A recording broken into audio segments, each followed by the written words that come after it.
to an age when thought is free, from the age of Big Brother, from the age of the thought bullies,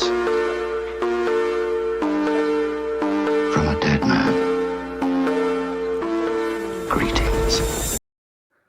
Yeah, and so then she turned around and everything just like completely fell out, and I was like, oh man, that's probably where the term "don't cry over spilt milk" comes from. But anyways, What? what I'm trying to say is that yeah, I was trying to bring up like your suspension because I was just thinking about it just because of how I was kind of involved, but we were in different schools. But I think it'll be a cool story for you to tell because it kind of like shows how we grew up, in terms of fights and stuff like that. It seems like it was more common Well, I was a back good boy then. in school, with the in high school I was a good boy with blazer always crisp, always clean, and the white shirt A always nerd. well ironed. But okay, if you want me to rehash that, so it was in matric year, right? And I'll never forget, I was rushing, I was in the passages, it was shortly after break had finished. And I was running to Afrikaans class. I even remember the teacher's face, but I can't remember her name. Nice lady. And I was running to class, and as happens all the time, I just happened to bump into this other kid. And Here's suddenly a this question before you continue that. It only came to me now, and I realized I've never asked this, but y- you had prior knowledge to something even before you bumped into him. So do you think it of something, a little bit of beef between him and me and other people? So that's actually no, interesting. it had never. Did you have some unconscious thing of, oh yeah, here's this dude who I was told about? Because it kind of links up to the other part in the No, story. I can honestly tell you it had nothing to do with that. You know me, like I'm very, I don't want to say, I want to say superficial, but not in that way. Like I don't carry that stuff with me. Like it's another world. Like everything that we did outside of school, it's like another world. It's separated completely. Like I never, like I was saying, in school, my blazer was immaculate. My I was always immaculately kept. I was proper. Um, Language was always appropriate, kind of thing. Well, anyway, in front of teachers and stuff like that, and that it was far from my mind. I had to even.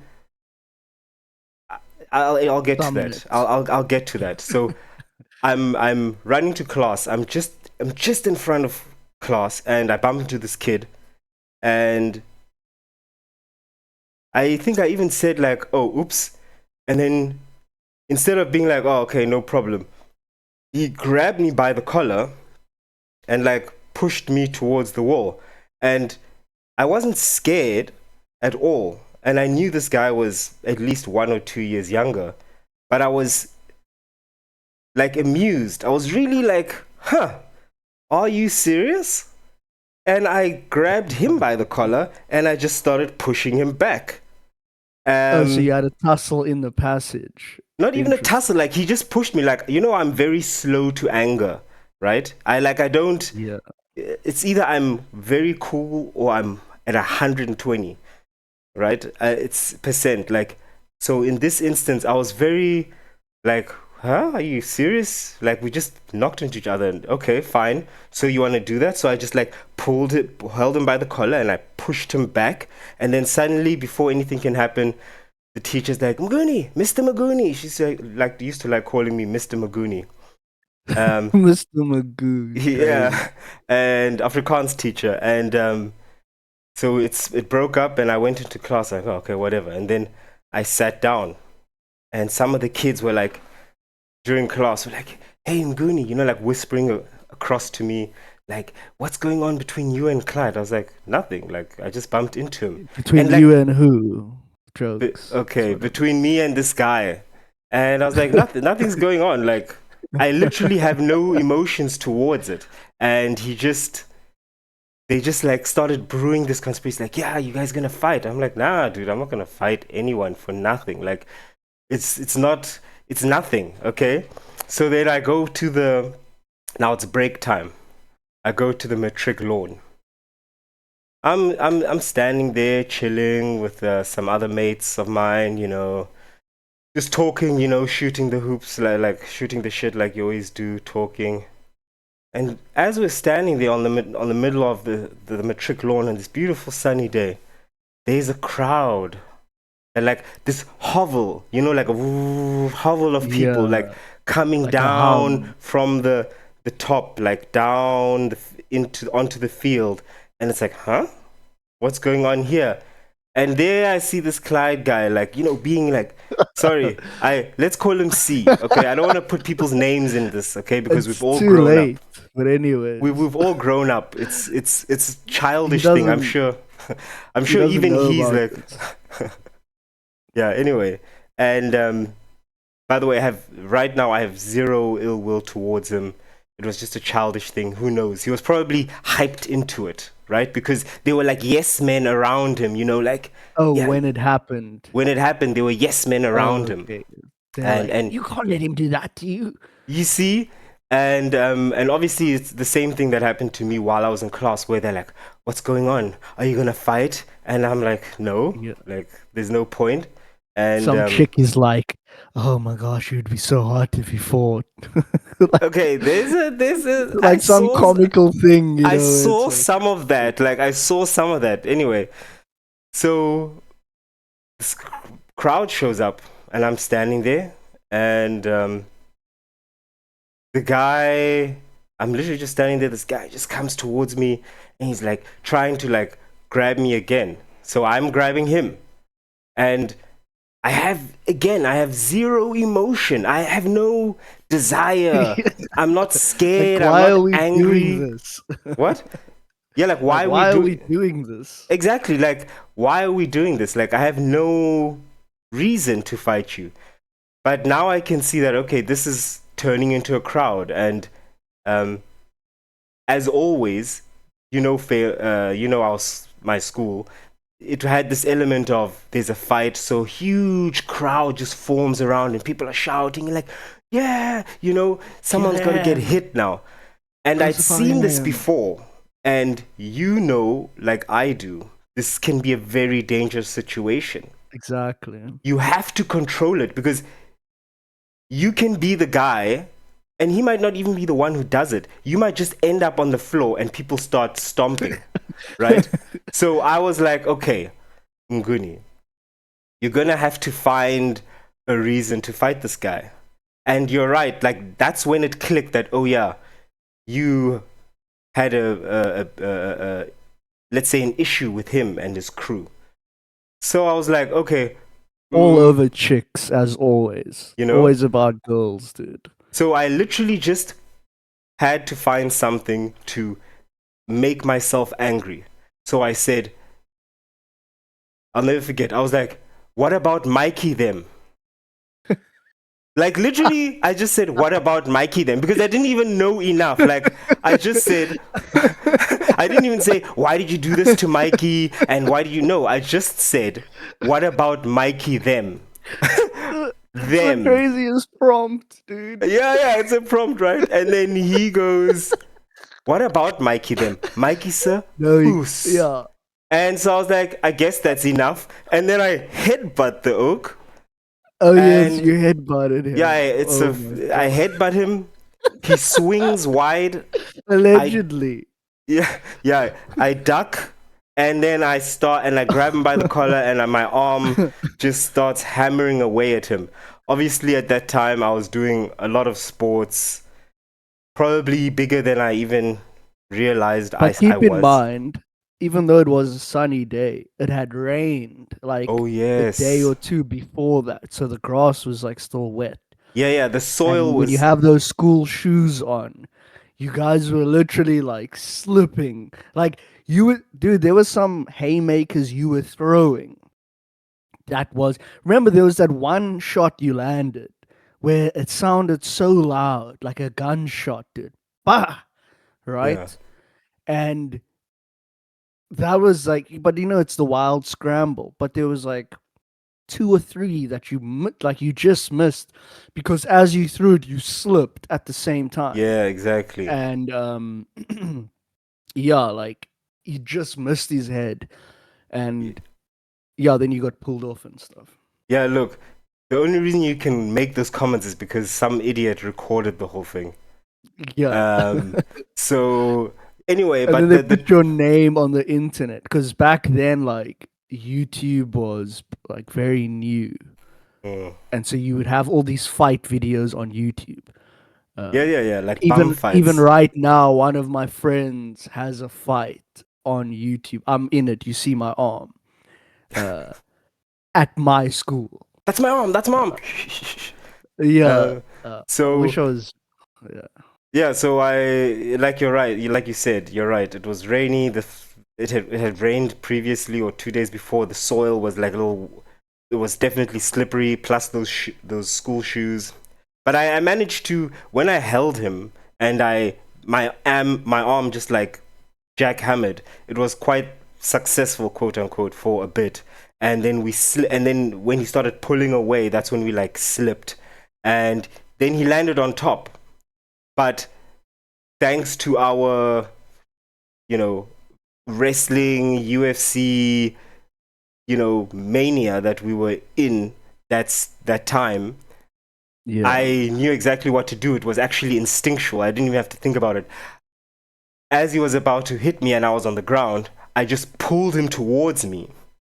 So that now Exactly. his angle, his axis was off, so he couldn't like hit me well. It's And his called closed guard. exactly, and so Close the guard. basically his arm was just like on the floor. And then again, a throwback to the fact that I was athletic at the time, I put my legs around him and I swung myself onto his Yeah, back. it's Like a sweep. no, You I didn't swept even him sweep from him. your back. No, I didn't No, even. no, it's so when you on your back and you turn over, you turn the guy on. He's on top, and you turn him onto his back No, from the that's bottom. not what happened. He was on top of me, right? And I swung my own body around him like he's a pole, so that Oh, you took. Okay, you took he the was back, literally on all essentially. Yeah, fours. yeah, yeah. He was still Yeah, on all exactly. fours, but I had disappeared and was now sitting on his back like he's a horse. Yeah, yeah. And now had his collar from the back. So that's what I'm saying. Like I realized that it's not easy to do that for someone, but at the time I just managed to do that because I just swung up. And honestly, at that moment, I didn't want to hit him, but that's why it took so long. Like I really cocked up my right arm and I didn't want to hit him. And thank goodness someone else just pulled me off him because I was going to be forced to hit him, but I didn't want to. You know what I mean? That's why it took so long. I could have just hit him from the back of the head, but I really didn't want to. And I was hoping something will stop it, and someone pulled me off. And that was it. But that's why I told you, even when in the beginning of my training, when I started doing MMA and jiu-jitsu and stuff, I told you like you have a natural jiu-jitsu because your legs like they're flexible, like they're dexterous essentially. You've got dexterity in your legs. So you were able to do things like the rubber guard, which is where you're able to grab your own ankles and hold it like up here. So if someone is on top of you, you bring your leg up behind them and you hold it like on their neck. So your foot is like across their neck over here and you're holding them like so they can't move. And then because you had like these blades, right? Your shins were like blades and your elbows.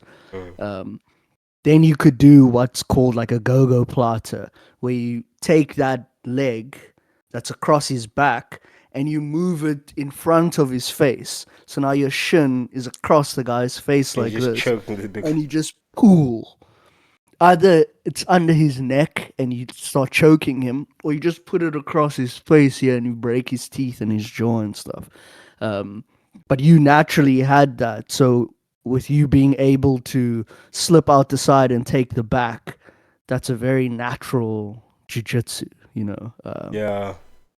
But anyway, so anyway, getting to the next You point. feel So regret or whatever. yeah, of course, that comes with it. But at the time, I was just annoyed that he brought me into it. Like, I Yeah. didn't want it. You just pulled me into this fight. Then obviously, in class, over the intercom, it's like, Oh, bring jeez. Kenimguni Zulu, please come to the principal's office. I think they might have even mentioned the principal's name at the time. So I'm like, and then of course everyone in class is like, oh, Yeah, the people who instigated it are like, dude, why did you do that? yeah, You know? right. And You know, it's like, you told me to do it. and Oh. yeah, then came the whole story of first, obviously, we're gonna have a hearing about it. You've got detention, then a detention, then it's discussion about. We had the meeting with some people from the, like, one or two parents from the board, and I had to describe the whole scene again. I tried to explain that really I had no animosity towards him.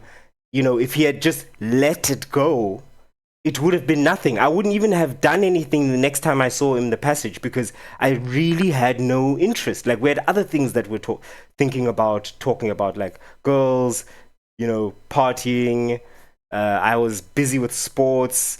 I'm in matric year, final year of school, so I've got all those things that I'm thinking about. Like, this is way plus it's a guy who's like grade 11 or grade 10. Like, I have no interest. It's not serious, right? and and it shows, because it wasn't really a fair fight.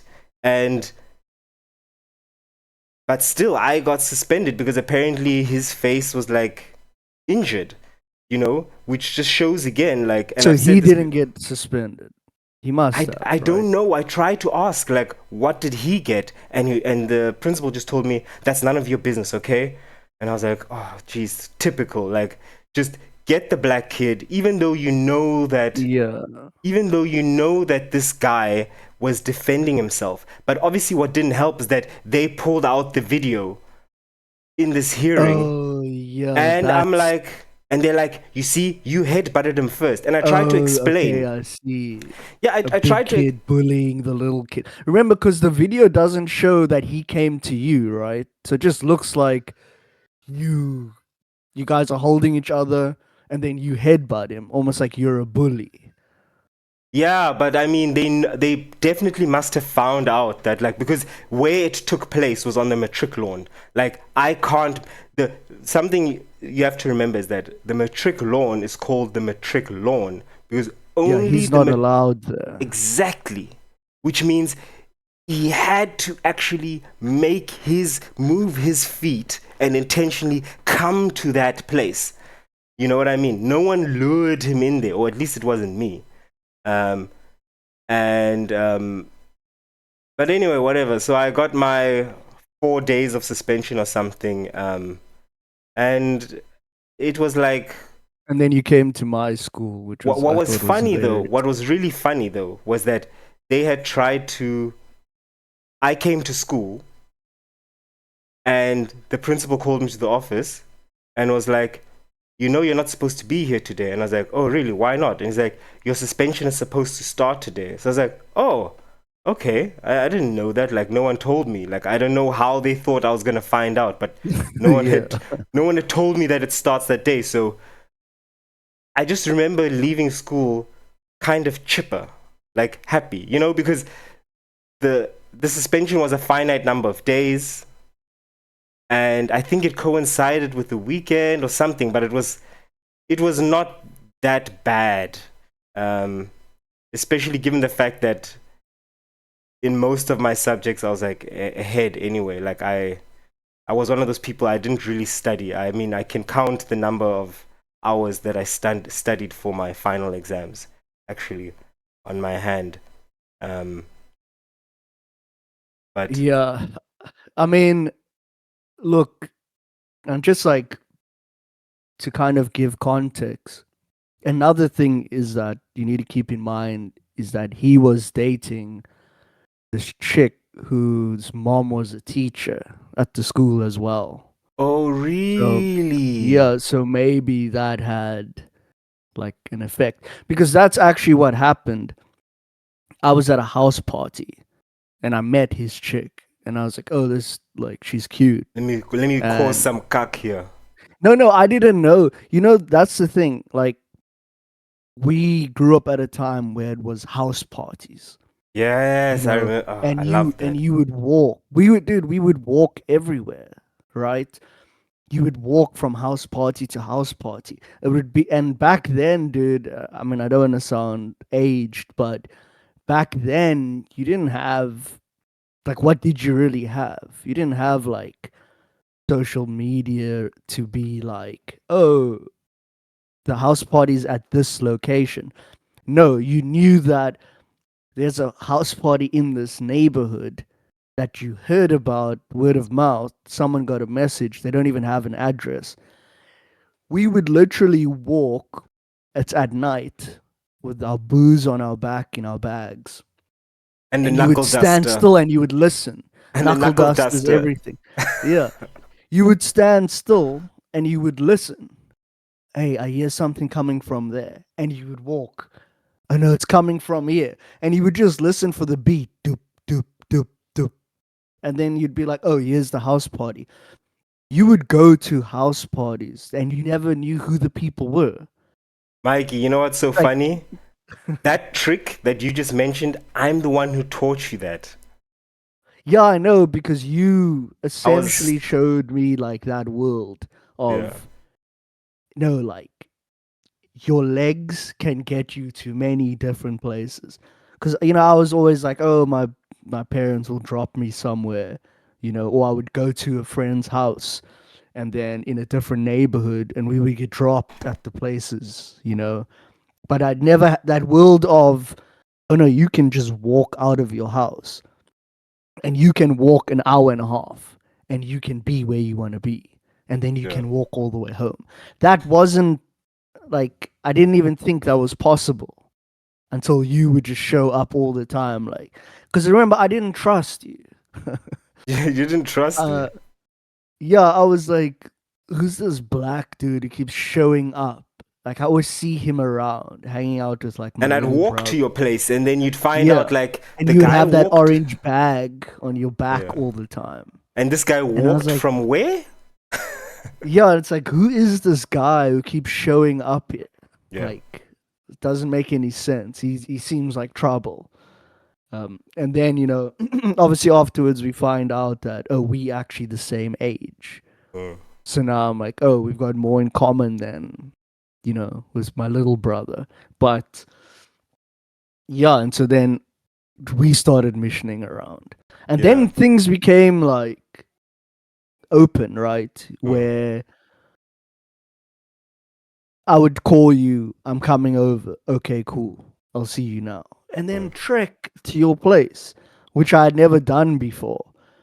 And it's like, whoa, it's a new world, Yeah. right? But anyway, so at these house parties we used to go to, and I had met this girl, and I was talking to her, and this is what happens. You get a lot of snitches that are around there who sent him a message. Oh, Mikey's talking to your girlfriend. And it's like, what are you talking about, dude? No one has told me anything. I'm at a house party. There's a bunch of people. We're talking. And now you want to fight. Oh, they What are you immediately trying wanted to to prove? fight you when you're there. Yeah, but then when they got there and they saw who I was with, it was immediately quiet. And then they took her and they left. Obviously because I rolled with people you don't want to mess with. Yeah. There's The type that stories about slap you these people. straight. People that Look, slap you. the type that just they leave you bleeding there for no reason because you were standing in the wrong place. Mm. I've seen some stuff where it was horrifying. Yeah, Hanging out with, and dude, think about it. Some of those people are in jail, and a lot of them are dead. Think about it. yeah, yeah, That's what I'm talking about. yeah. It's wild. It's Right. not like, oh, just troublesome. It's like, no, these guys were real trouble. Yeah. And but it's interesting. It reminds me of something. I don't But know can if I you just wanted to mention add some? something to that. Yeah, yeah. Is that this is the key distinguishing factor between you mentioned that trick where you like listen for the house party. This is the key distinguishing factor between how I would roll and I think you would roll with me versus how you rolled with those guys, is that my whole thing was incognito. So, and I don't know why I would do this. I don't know what's wrong with me, but I would literally be in bed at home. And we had an apartment, remember Zinfandel, this like Yeah. apartment in a complex. And and that beautiful window that just slides open and it's big enough Yeah. for like 3 people to get out. And then you can Dude, we escaped many times. and I would just climb out. If I felt this restlessness, which happens on those beautiful Cape Town summer nights, and just like climb out the window, quietly open the gate, and then like start missioning.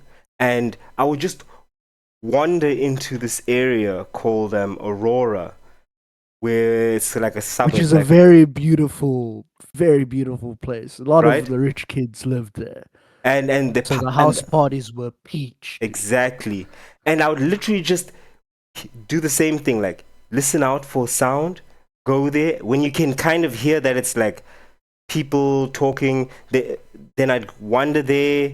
Then I'd like just, you know how it is, like just walk past the gate, and then you see like, oh, the gate is open, and then you just literally walk in with the people, and then next thing you're there sitting somewhere and you're getting drinks. And my whole thing was incognito, just like slide in. Sometimes people would wonder like, who the F is this guy? Like, who is this dude? But you know what I mean? But like, do you know him? Do you know him? And I'm just like, you guys are crazy, man. And it worked many times. Like, I had zero booze, I had nothing. I just walk in there, start drinking with them, talking, laughing, and then like leave. And so that was my whole thing, was incognito in, incognito out. The same thing I would also do, which is absolutely absurd. Remember, okay, you know where my place was. I would walk, I would pack the bag with smart shoes, a black blazer that I had, and like a pink shirt. And I would just walk. How many kilometers do you think that place was? Edward Street from my house. Eddie's. Oh my! I would walk to Edward when I was 18 Look, years the old. nice thing about it is that it's a straight road, right? From your place, once you get down to the road, it's straight. It's straight. It's just all the way. So that's kind of nice. It's like, but dude, that is at least. And I mean, look, I've walked it many times, but 5. and obviously At you least walk 5. very fast. Yeah. But no, kilometers wise, that I would say is around about 6 or 7. At least, right? Yeah. Because I used to run home, even from a place that was, Eddie's is far, dude. It's far, dude. That's far. And I'd Because walk remember, that. that's in the next area. Yeah. That's in the next neighborhood. And I'd literally walk that 17 or 18 alone, late night. Okay, I think I was 17 in fact. And I'd get to Edward Street. I'd find like one of those electric boxes, we call them transformers, change myself, into the blazer, the shoes, and Yeah. everything, like a smart casual look. And then, okay, I guess a bit more than smart casual, and um, stuff the bag behind the transformer, hope no one steals it, and then wander into Vakamata, which was only for 24 years and over. But I think they couldn't really tell my age because I was alone, because of the way I was dressed. Plus, I'm black, so they're like, "Ah, you never know with these guys. They can look Yeah. 16." Oh, maybe he's a bouncer looking for some work or something. And they Or never ID'd me. They ID'd everyone in front of me, behind me, but me, I just walked straight in, and I was like, "Oh my goodness!" And then I'm partying, and But suddenly I it's turn also the around. demeanor, right? You had, and you still have it now. Of it's this demeanor of someone who's, I want to say, like, like a teacher, like someone who's in has like some type of authority, right? Mm.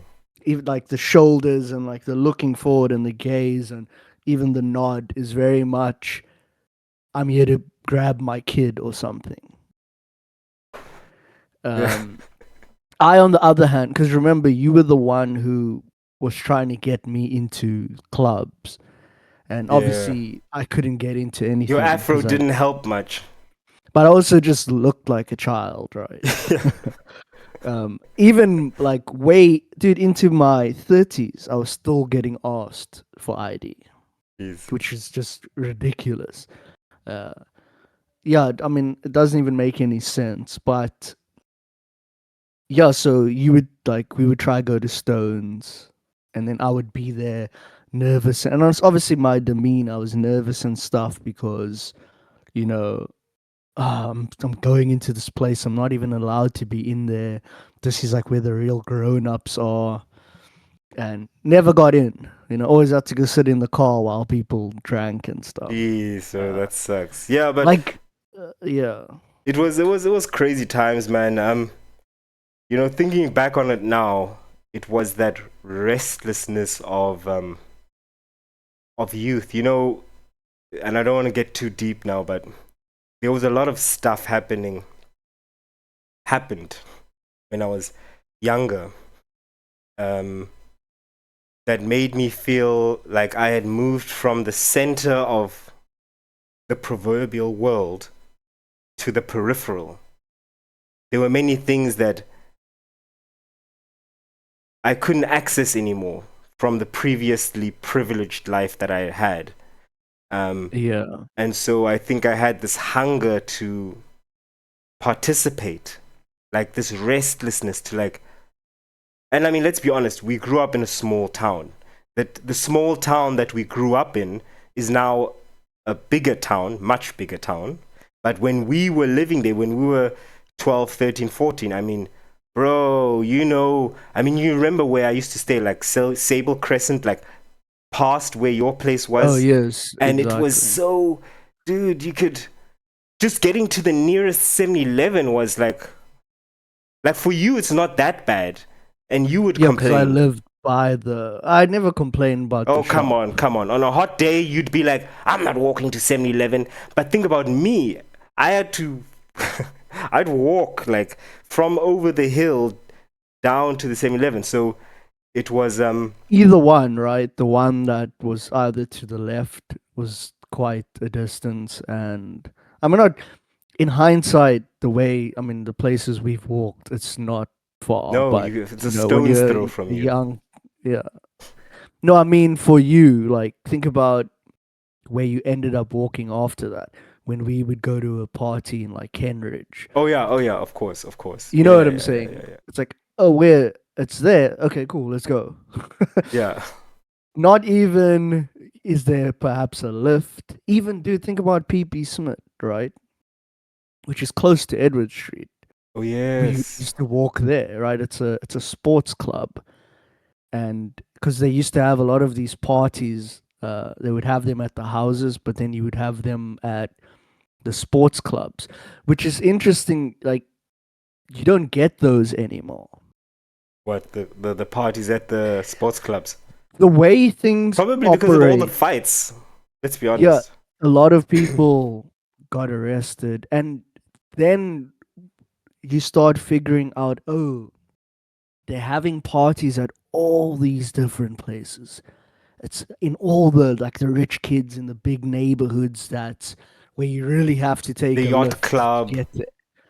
Like even like Plattekloof, right? Ooh. When you start going to those parties, and it's, the Portuguese guys and all these rich kids, and they're just doing hardcore drugs there. And I remember there was this one fight with the so many people at the house, and the police, like three vans pull up, and I don't know what happens. The cops, like, because that's what used to happen. The cops would just come rushing the house, and because the parents were never around, and whatever trouble was happening, because there was a fight, and then the kids would get into like fist fights with police. That's Yeah. how wild it was. And then I remember there was a point where the police was like pushed out, because it's you're being swarmed in tight spaces by a bunch of teenagers. And it even And reminds me and of that don't underestimate Bloomingdale something. party. Don't underestimate something. These teenagers are playing rugby, hockey, Yes. they're swimming. We underestimate how fit we are. Like, there's clothes that I was wearing when I was a teenager that maybe don't even fit me big. now. Like, they're too big now. I'm like, huh? I fit into this? You know what I Yeah. mean? So, And you don't notice that yeah. you are in good shape. I mean, I went to a school, and just quick sidetrack, I went to a new school, and people would tell me, "Oh, you quite buff," and it never registered to me, what are you talking about? Mm, Because I'd come from a school where everybody was like this. We all played every single sport yeah. every single day, and then weekends on Saturdays you would play tournaments. And then you Yeah. go to a school where all these people are just lazy. But my point being is that, boom, there's just fights. You're getting hit all over by these kids. You can't obviously pull your gun. You're talking about the So police now, yeah, of the course. police now, these are grown men getting beaten by kids. And then they leave the house. And I remember people were standing on top of the balcony, and they were just throwing, dude, the amount of glass that had piled up on the Throwing driveway. what? Bottles? Glasses? What? Glass bottles, like that, Jeez. like empty beer bottles and full beer bottles and quarts, dude, just Yes. throwing it at the police, until I think they grabbed one or two guys and they left there. Job done. It It's became, enough. yeah, we got the culprit, you know, Typical and police work. Like, we got the guy, and it's some dude who was like watching from the street, yeah. and so what I'm saying is, I don't think you get that anymore, where it was kind of like these hoodlums. It was in much like, how can I say this? It was very akin to gangs, because Mm. you would call it your group. Oh, I'm with this group, and there was always like a couple of key figures in the group that, then you had some stragglers, but oh, I know that Umguni, he's a part of that group. Obviously, with us, it was more about, no, we, these two guys, and then we attach ourselves to bigger groups, so we could be very versatile. And that's actually the part where you were like helping us get to this one party, which was extremely dangerous, where you were using that technique of finding the party with Mm. guys who didn't know how to do it. Ooh, you're talking Uh, about that night. Oh my yeah, and then goodness, we ended that. up going to this one party, and me and you were there. We went in with the like the dangerous guys, if you will. But I remember when we sat in there was immediately this feeling of, yo, let's get out of here, Yeah. because there was another group of dudes who were there from somewhere else, and Rugby they players, just big, seemed big. Like dangerous. forwards. Yeah, there's a lot of Yeah, they forwards. they were looking at our quote unquote dangerous guys, and they were like, "Who are you?" And that's where it becomes very touchy, because in that moment you go, I don't want to be a part of something that's going to happen here. That's the You thing, know? though, is that we wanted to party. These guys' Yeah. idea of a good time was drink a little bit, listen to some music, and now let's start a fight. Oh, that was a And good steal, night. but first they steal, remember? Yeah, They would always exactly. they would always go into the room where people's bags and stuff were locked away, and they would steal phones and bags. And And that was just not dude, they were my vibe. criminals. That was They not were my vibe. criminals. Like, um, now I remember that.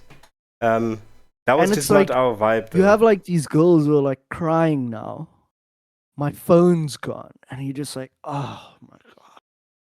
And you look across and you know it's those guys you came with. Somehow they jimmied open the door, or I have to get something in there. My Mikey, phone let's is be there. honest. They're immediately looking at the black and the colored guy. Yeah, But we are like we're the cleanest dudes there. yeah. But our skin color just like Oh, puts us yeah. there. That's the thing. We talking about white guys here. Yeah, Like keep that in mind. yeah. All these dangerous guys I keep speaking about, these are white guys who are from, you know, it's normally divorced homes, single parents, single moms, I should say, and with the rich dad who has a new family. And so there's some type of anger or whatever. And they would just gather together. Hmm, And that's it got incredible. ugly. I remember one of the dudes, he got hit with a helmet. And dude, there was so much at PP Smith, that the club I just mentioned, sports club, split his whole head open, dude. And the amount of blood was ridiculous. It was like, this is violent. And he was completely out cold, right? And so they put him in the car because they're like, okay, he's been out for too long. Let's get him to the hospital. So he's on the back seat. And as they're driving away, he just starts kicking the door in front of him. Boop, boop. Trying to get up there. He now wants to go fight this guy. And he's like, it's like, he doesn't care if it's your new car, you'll kick through the window. It's just like a wild animal, dude. Mm, But, rest in peace to him. He was a good friend. But, mm. you know, It's yeah, it's it's what it is. Speaking of gathering many dangerous people flocking together. I sent you that video of oh, Beryllium, dude. where he discusses the Talmud and what the Shabbat and Shabbat Hazidi. Lubavitch. His name is like William Sexton or something. Yeah, William, that one. yeah, William Sexton. Beryllium is his handle on YouTube. Um, and I'm not being anti-Semitic when I say this, right? I'm not referring to all Jewish people, which is absurd because you know yourself, like, I've had some of the best friends. Have been Jewish friends, like people that Dude, I literally I grew up with yeah, Jewish people. I the went to people that I school. adore, people that I absolutely adore, even to this day. And what's funny is even my dad had like a very close network of like Jewish people. So it's not Dude, people used to tell me, isn't his dad Jewish? They would say that to me to you. when we were younger. Everybody always thought your dad was Jewish, dude. Oh yeah, it's possible. Yeah, because he studied very deeply with that. Kabbalah. He was about to convert. Like I told you, he had many close Jewish friends, and he was exactly their type. I mean, he's a PhD in international law and another PhD in economics. So educated, well spoken, but also the way that he is, like, very cultured and And traveled a lot. exactly. And Always traveling. so that always comes off good. But I want to talk a little bit about this specific group of people within the larger community, that Which are is not known just, as the Shabbat Lubavitch. yeah, they're not just conservative, but I would even consider them extremists, um, which is so dangerous. And Careful now. No, but any form of extremism is dangerous. Christian extremism, European extremism, whatever you want to color it, whether it's even like, it can be South Africa, Botswana, like it can be anywhere in the world, anywhere where people are born with this idea, and this is how I like to think of it, is people who are born and feel like I'm it. I'm born. I'm chosen. Yeah, I'm born the right color, the right clan, the right religion. I'm it. There's nothing else I have to do to be it. Right? You find this amongst Muslims. There are certain Muslim Arabs who feel that way, and you can see it in them. Like, oh, so you really think your shit smells good, eh? And you find it amongst Jewish people. You find it amongst Germans, Afrikaans, white South Africans. There's also those who have it. It's everywhere, anywhere, even in China, anywhere where you have people who feel like my clan, my color, I'm the peak of human excellence. I mean, white Americans, Ku Klux Klan, those type of people as well. Yeah, wherever you have that, you breed this But extremism, and it's dangerous. But specifically, the reason I want to bring up this Shabbat group is because they have really been influential for the last several decades and more in shaping U.S. Israeli and U.S. Middle Eastern relations. And they've even, I don't know if you know this, but I did check it out, and even how they've been, I mean, I guess you can call it a conspiracy, but they're the ones who have been removing Christianity from America, from like Ronald Reagan already. That part I found was like quite interesting. Yeah. Because they, like, whoa. they like I said, Because they hate Jesus, right? Oh, it's so deep. Like, he's not just nobody, right? But really hate him. Really, dude, in the Talmud, really hate him. Right? It says Jesus is hanging upside down in hell right now, burning in excrement and feces. The excrement, yeah, he's burning in shit. That's what they're saying. Yeah. Like, they don't even, yeah, they really, and like, he he's has not the just worst of the three punishments. They describe three punishments. One guy is like, what, burning in semen. Some other guy, there's a story, the one that you're referring to, like, there's 3 levels. The one guy is being burnt or something because he tried to hinder the Jews. The second guy tried to actively destroy the Jews, and he's in hell burning in semen forever. And then there's Jesus, who they say he tried to help the Jews, but he led many astray, and so he's burning in excrement and hanging upside down or whatever. And it's really interesting. rough, dude. It's rough. I understand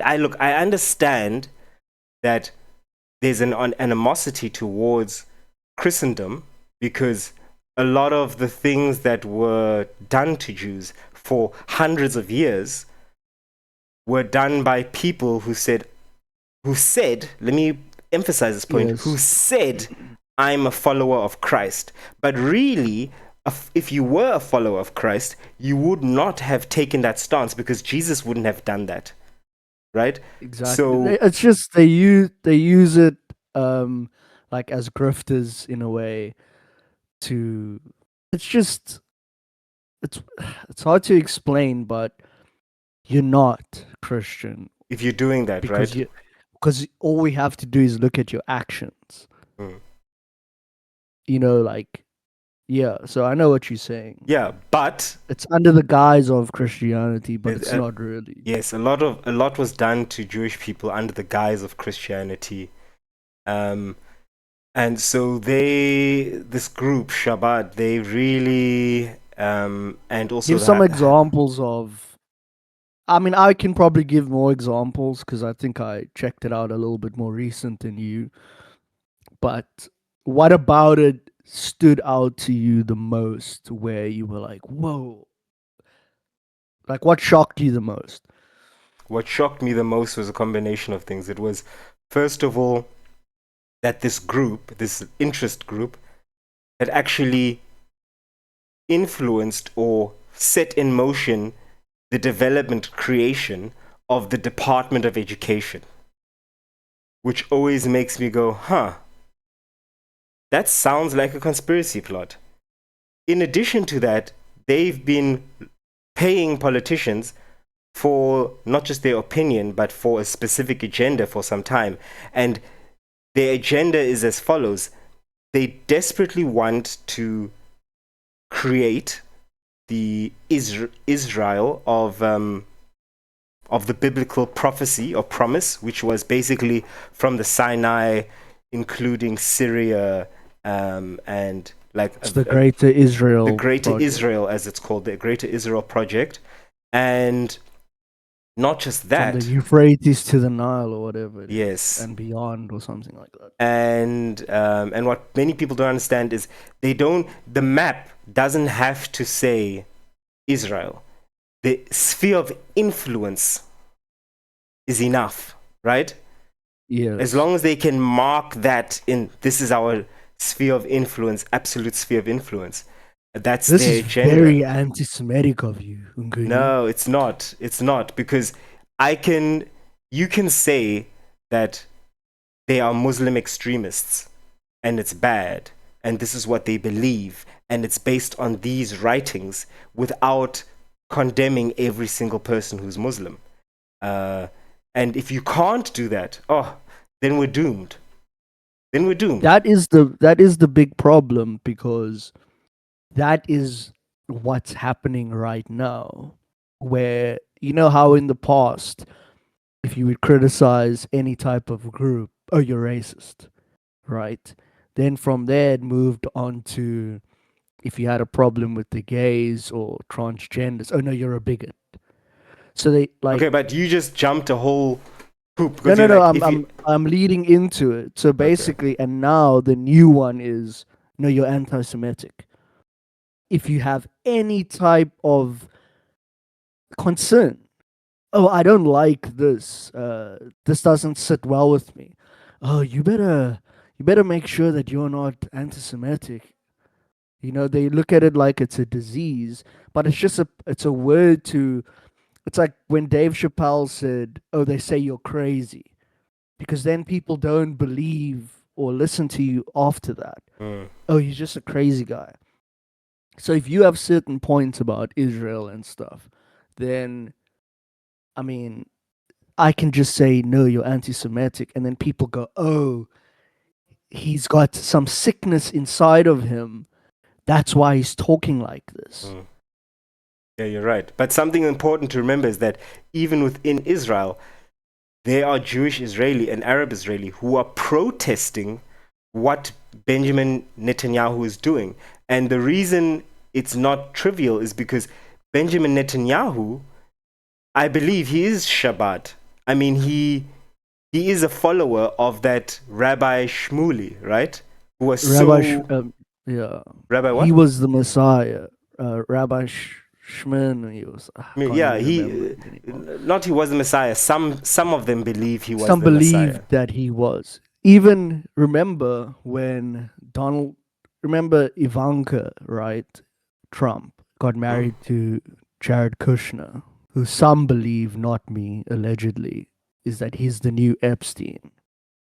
He's that same construct. He's the one who's meeting all these different. Yeah, he's the in in mercenary terms, we call it a fixer.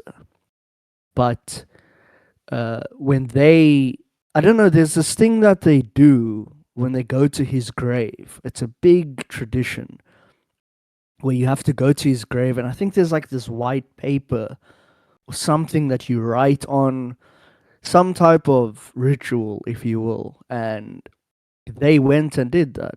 Ivanka Really? and Donald Trump. They went to. Everybody has to go to Rabbi. Wow, what's his name now?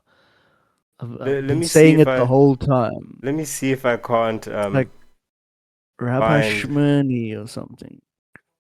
But okay, while you look for that, he was one of the guys. I think it was him who was like going to Netanyahu, and he was like, you need to bring the Messiah now." Like, so they have this idea of where they can actually invoke the Messiah to come Shlomo. somehow. What Sh- Rabbi Sh- Shlomo.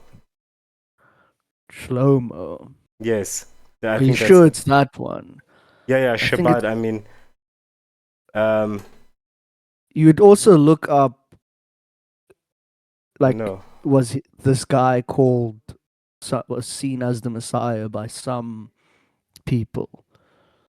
Uh, you know, but getting back to But this so point, basically, what I'm saying is that, um, yeah. So I don't know what they are looking towards. I Maybe can some tell you, type of cataclysm. Maybe it's like I mean, I believe it's obviously the third temple, right? not Which believe, is Mikey. Don't say believe. yeah, Listen, I'll tell you exactly what it is because it's not a secret. Like you said, when Benjamin Netanyahu met this rabbi who's now deceased, Shlomo Shmuni, I think it's Revi as well. Like, could it's a be. different type of level of rabbi. It's called Revi. And But yeah, I'll continue. he said, "It is late in the day, and the Messiah is still not here. The Mashiach is still not here. But there is still time. Bring the Mashiach today. Bring the Mashiach now." And what it is that that's what he said, and that what you were Yeah, trying to I know. quote there. It's kind of eerie when you It's listen eerie to it. because what everything that has to be done is they have to build the third temple and sacrifice there in order for the Mashiach, their Mashiach, to come, to be summoned in a way. It's like they have to create the platform for him to arrive. Um, Exactly. and But tell people what is there Al right Aqsa now. Mosque is there right now. Exactly. So Al Aqsa Mosque is there Which right is like now, the which third means, holiest place in the world or something. yeah, no, not in the world, to Islam, which is also a little bit weird. I mean, I always ask like some of my Muslim friends about like, but how did you take a place and just make it like your holiest, one of your holiest sites? Because like your Prophet Muhammad was never there. I mean, and then you talk about he had a dream where he was taken by the Barak or Al Barak, this winged horse type figure, in his dreams, right, to the Al Aqsa Mosque. But he never specifically says that that's where the mosque is. So you assumed hundreds of years ago that this must be the place, and then you built it there on top of the remains of an old temple. But okay, it doesn't. I think It's the been hung story is this. I think that it was given to them. If, like, I could by be whom? wrong here, By whom? by the Jewish people, because they of the time, because they needed help defeating, who was there? I think it was, my history is a bit rough right now. There was a people there. It might have been Rome, if I'm not mistaken, No, sorry, my friend. It's not. or Let me. maybe it's like It never the happened like that. Persians. Rome destroyed the temple in 70 AD, 40 years or so after the death of Christ. And then they sent all the Jews, or most of Jewry, into Judea. That's why we call them Jews, from Judea. Dispersed them all over the world. And some hundreds of years later, I think it was Abu Bakr, but anyway, or Umar. No, Abu Bakr. I don't know. I can't remember. But the Caliphate, the Islamic Wasn't it Caliphate, Ali? the Islamic. No, that was the cousin or nephew of. That was the nephew of Muhammad, the Prophet. But Peace be upon him.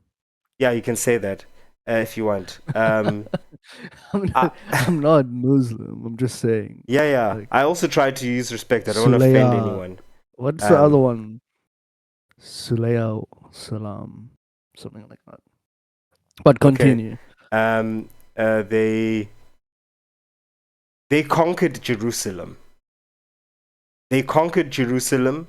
And interestingly enough, when they conquered Jerusalem, the people there had no idea who these people were. It's not like they knew that, oh, these are Muslims coming. They're just like, there's some army at our gates, like, what's going on? And then they conquered the place. And some time later, they built Al-Aqsa Mosque there. And it's been hundreds of years of Al-Aqsa Mosque being there. So I don't want to rehash the whole thing of who was there first and all that. It's been hundreds of years, right?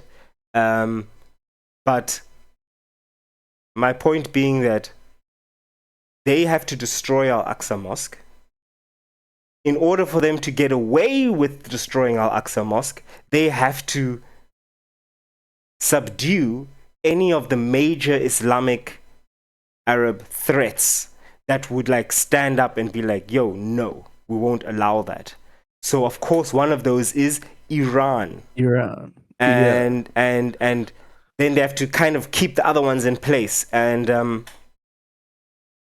that's their agenda. There's also another thing that I've heard, but also just to touch on that story I was saying, from what I heard, and it was a long time ago, where essentially the Muslims and the Jews banded together. I think maybe even some Christians as well, under Muhammad or something, and they went and took the land back from whoever was there. I'm just saying this is what I heard. I could be completely wrong as well. They took the land back, and then they were given that place where the third temple was. Forget what it's called. And that's where they Temple built Mount. And that's where they built the mosque. But then during that whole process, all of a sudden the Jewish people were like, no, you can't have this anymore. And that's what sort of started the conflict. And this was a lecture by Professor Zhang. I need to go check it out again. So I know you've got a problem with him, but no, basically there's anyway. also another thing where they've already built the third temple, the actual structure, but I heard something about it can be moved around, something like that.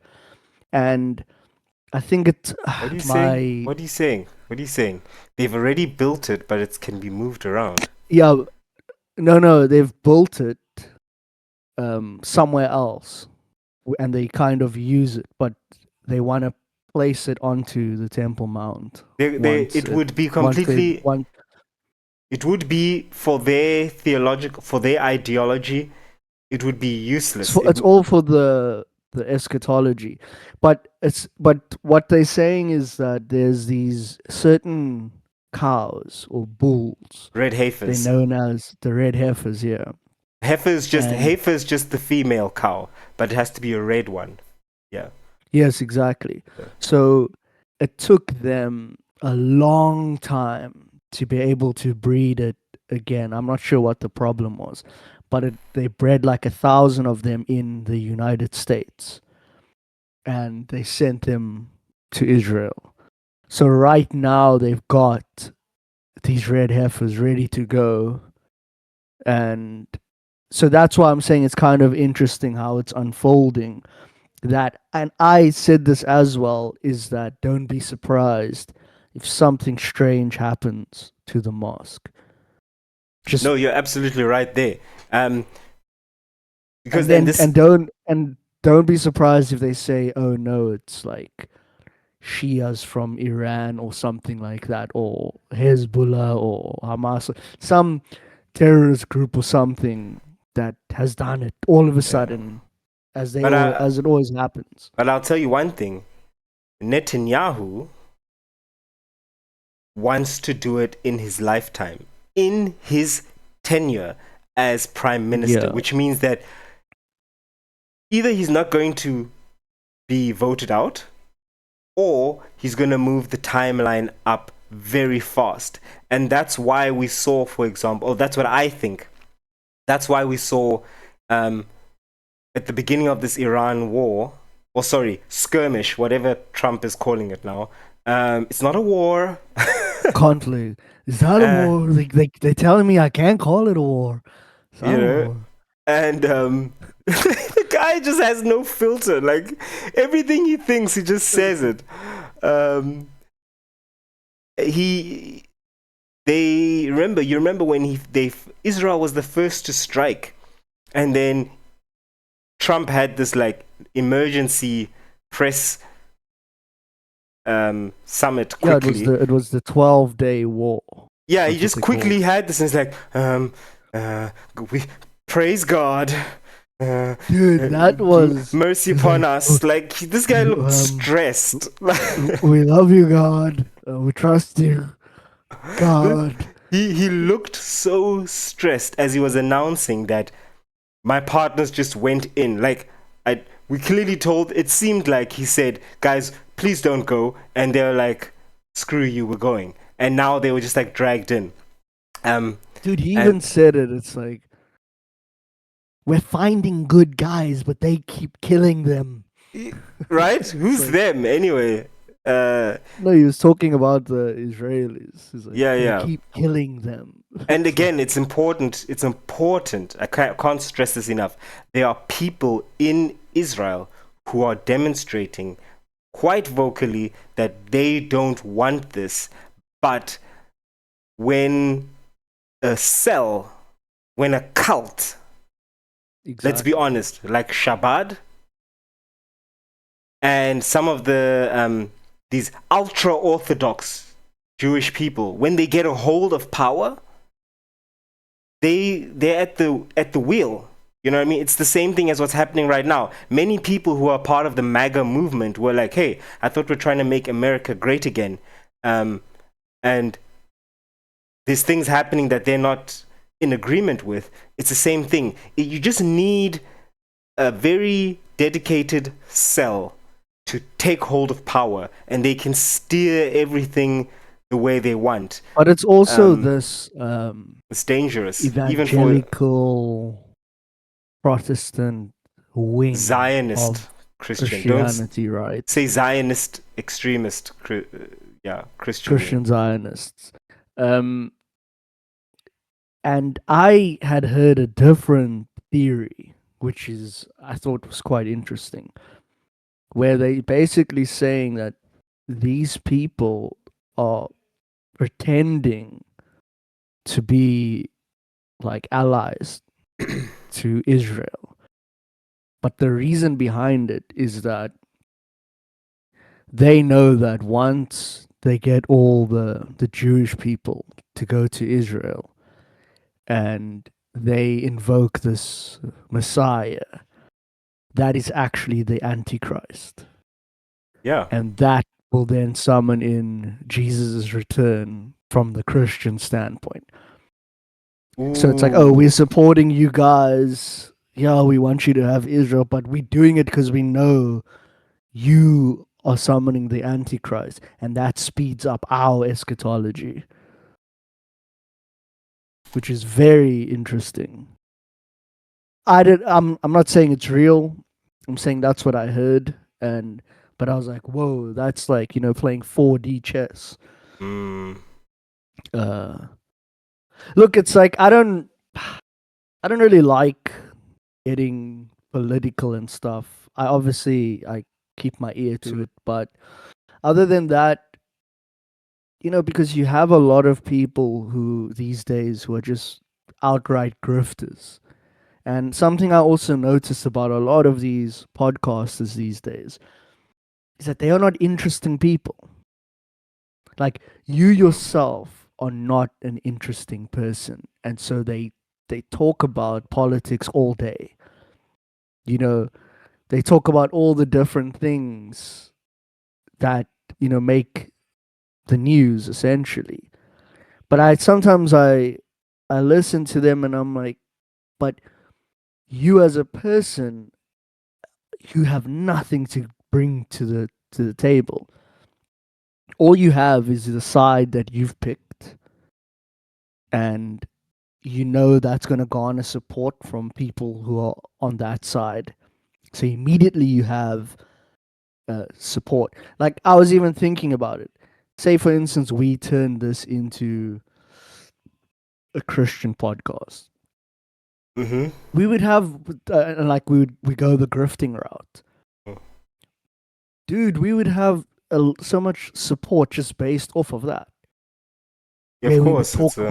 we would talk about our journey, and we would say like, oh, I finally see the light, and there's glory be to God. Do you know how many people would just subscribe and be like, wow, thank you so much to young guys. This is what we need right now. But it's And important to. that is a grift. Yes, I mean, look, I know it doesn't come across that way, but you know that I'm actually very strong believing Christian. Like, I credit God and Jesus like for so much that there's crazy things that have happened in my life, but I'm still here. Yeah. But without going into that, the point is, it doesn't mean you should be dumb or dim-witted, because even Paul, who himself was a very astute person, if you read his writings, says, be innocent like the dove and wise like a serpent. Meaning, don't just fall into things, question things. You understand? Don't just accept what your pastor is telling you. Read for yourself, right? Like, use your mind. Like, if you believe there's an intelligence that designed this whole, first of all, if you believe there's a force that designed and built this whole universe, look at the universe. Do you see how complex and intricate it is? Clearly, this is not a dim-witted creator. This is someone or something that has a high intelligence, right?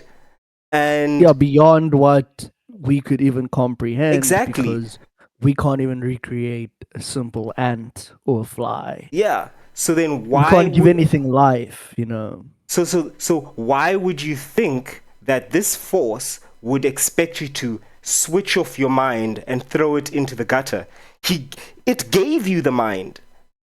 So use that mind, right? Because in my experience, Christians who switch off their mind and go full heart, only heart, and eyes glazed over. Exactly. They think that's full faith. No, that's full sleepiness. And you're actually so easily pulled off your way, right? This is when it's those kind of people who watch a conspiracy film like Zeitgeist and immediately like, oh, I'm going to stop being a Christian, because you are not deeply rooted in your understanding of it. Like, you don't know why you believe. I know why I believe.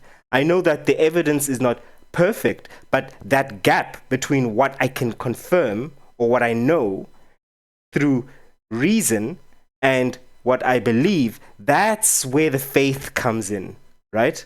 But I'm not basing it completely on just my feelings. But I'm gonna bring up this thing I that I want to searched. I want to bring something up as well, but I don't know if you're willing to talk about it, which is Can it quite interesting. can it come after this search that I did? I searched. Okay, yeah, like while you're searching, I'll just No, I mention already a searched, small. but okay. Okay, no, It's okay, about go. Al Aqsa. Okay, yeah. I'm just Uh, obviously talking about a certain cult. Ooh, okay, yeah, we can talk about it definitely. So I googled when was the Al Aqsa Mosque first built, um, and AI had an answer for me. The Al Aqsa Mosque in Jerusalem was first built as a modest timber-roofed mosque by Rashidun Caliph Umar ibn al-Khattab around 638 CE, Common Era. This structure was significantly expanded and formalized into a grand stone congregational mosque by Umayyad Caliphs Abd al-Malik and al-Walid the first between 695 and 715. So, yeah, so it was quite some time. And then, of course, in 1033 to 1065 CE, so several hundred years after the initial erection of a structure there, following another massive earthquake, the mosque was rebuilt by Caliph al-Zahir and later expanded, setting the foundational architectural layout of the mosque that remains visible today. So,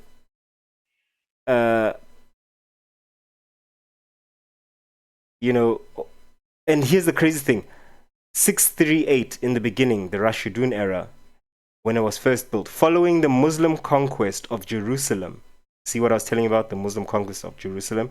Caliph Umar cleared debris from the holy site. Debris showing that there was a structure, which is the temple, cleared debris from the holy site and constructed a modest foundational prayer hall. So again, I don't want to go into the whole thing of, well, they had built it first and then they just came and built something on top of that, because this is hundreds of years ago.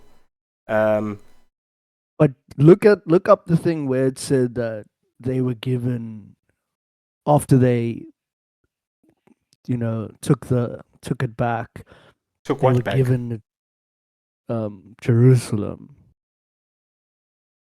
Well, not took it back after they took it over. They were given the Temple Mount by Jewish people, and then later on, their minds were changed. Like 200 years later, I'm gonna check out the lecture again, because now I'm just saying random stuff. But I'll take notes and then I'll bring it up next time, just to clarify. Well, I mean, I can tell you right now what it's saying is, it's saying, well, this is just AI's answer, but it says, no, the Temple Mount was not gifted, in inverted commas, to the mosque.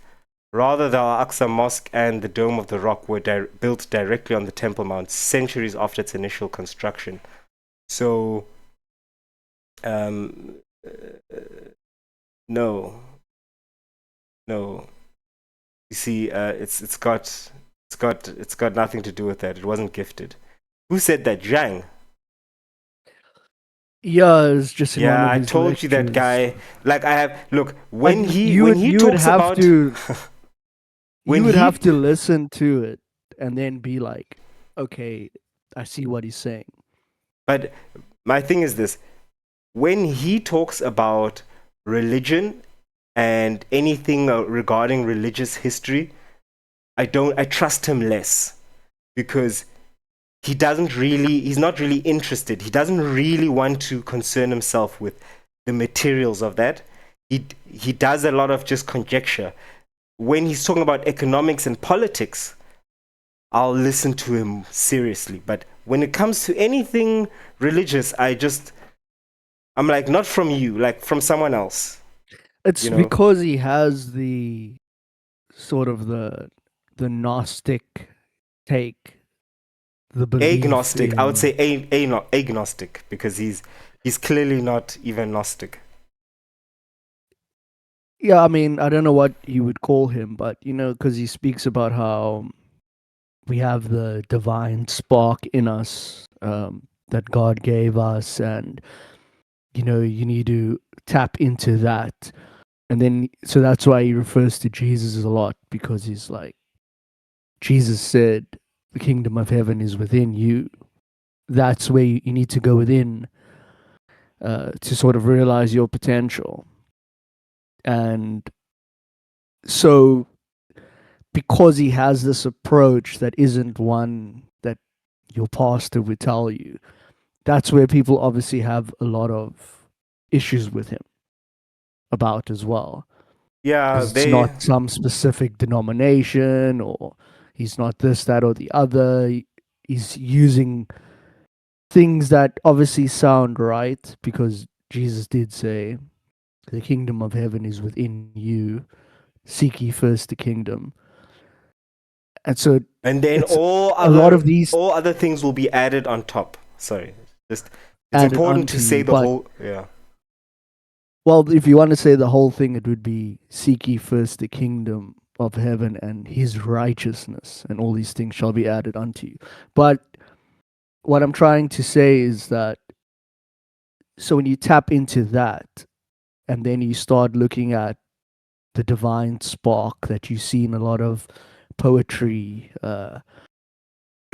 that come from a lot of these Gnostic people and agnostics, that's where people sort of have an issue. Mystics as well. Mystics of all ages have said these things, right? Well, something you got to so- understand is that you can't take just one quote, and I think that's the qualm. Is that yes, Jesus did say that, but he also said other things.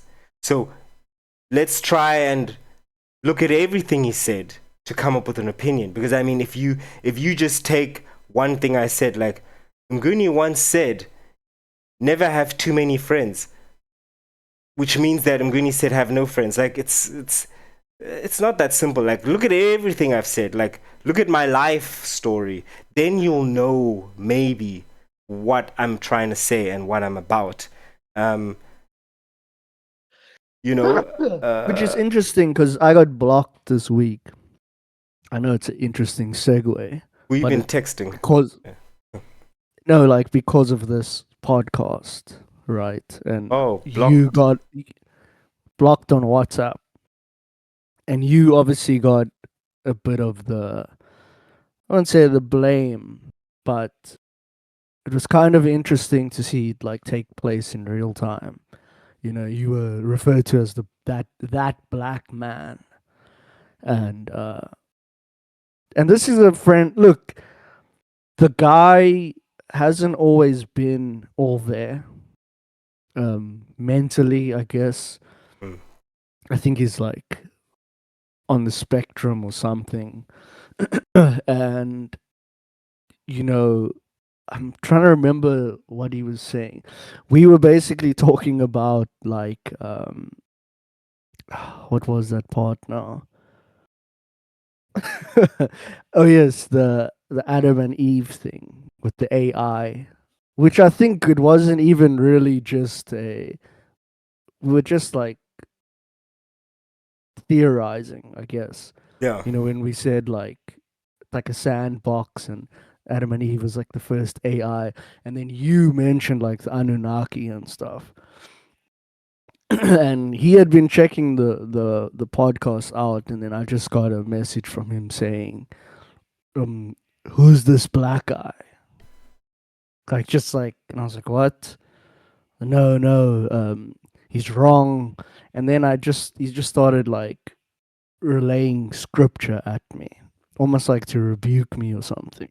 But he does realize we were telling ideas of other people. It's not No, it's not like we're exactly. standing, it's not like I'm standing here telling you that the Anunnaki are real and like okay, No. but So, people but don't what I'm take saying it, yeah. is, because I guess, his mind is, I don't know what is happening with him.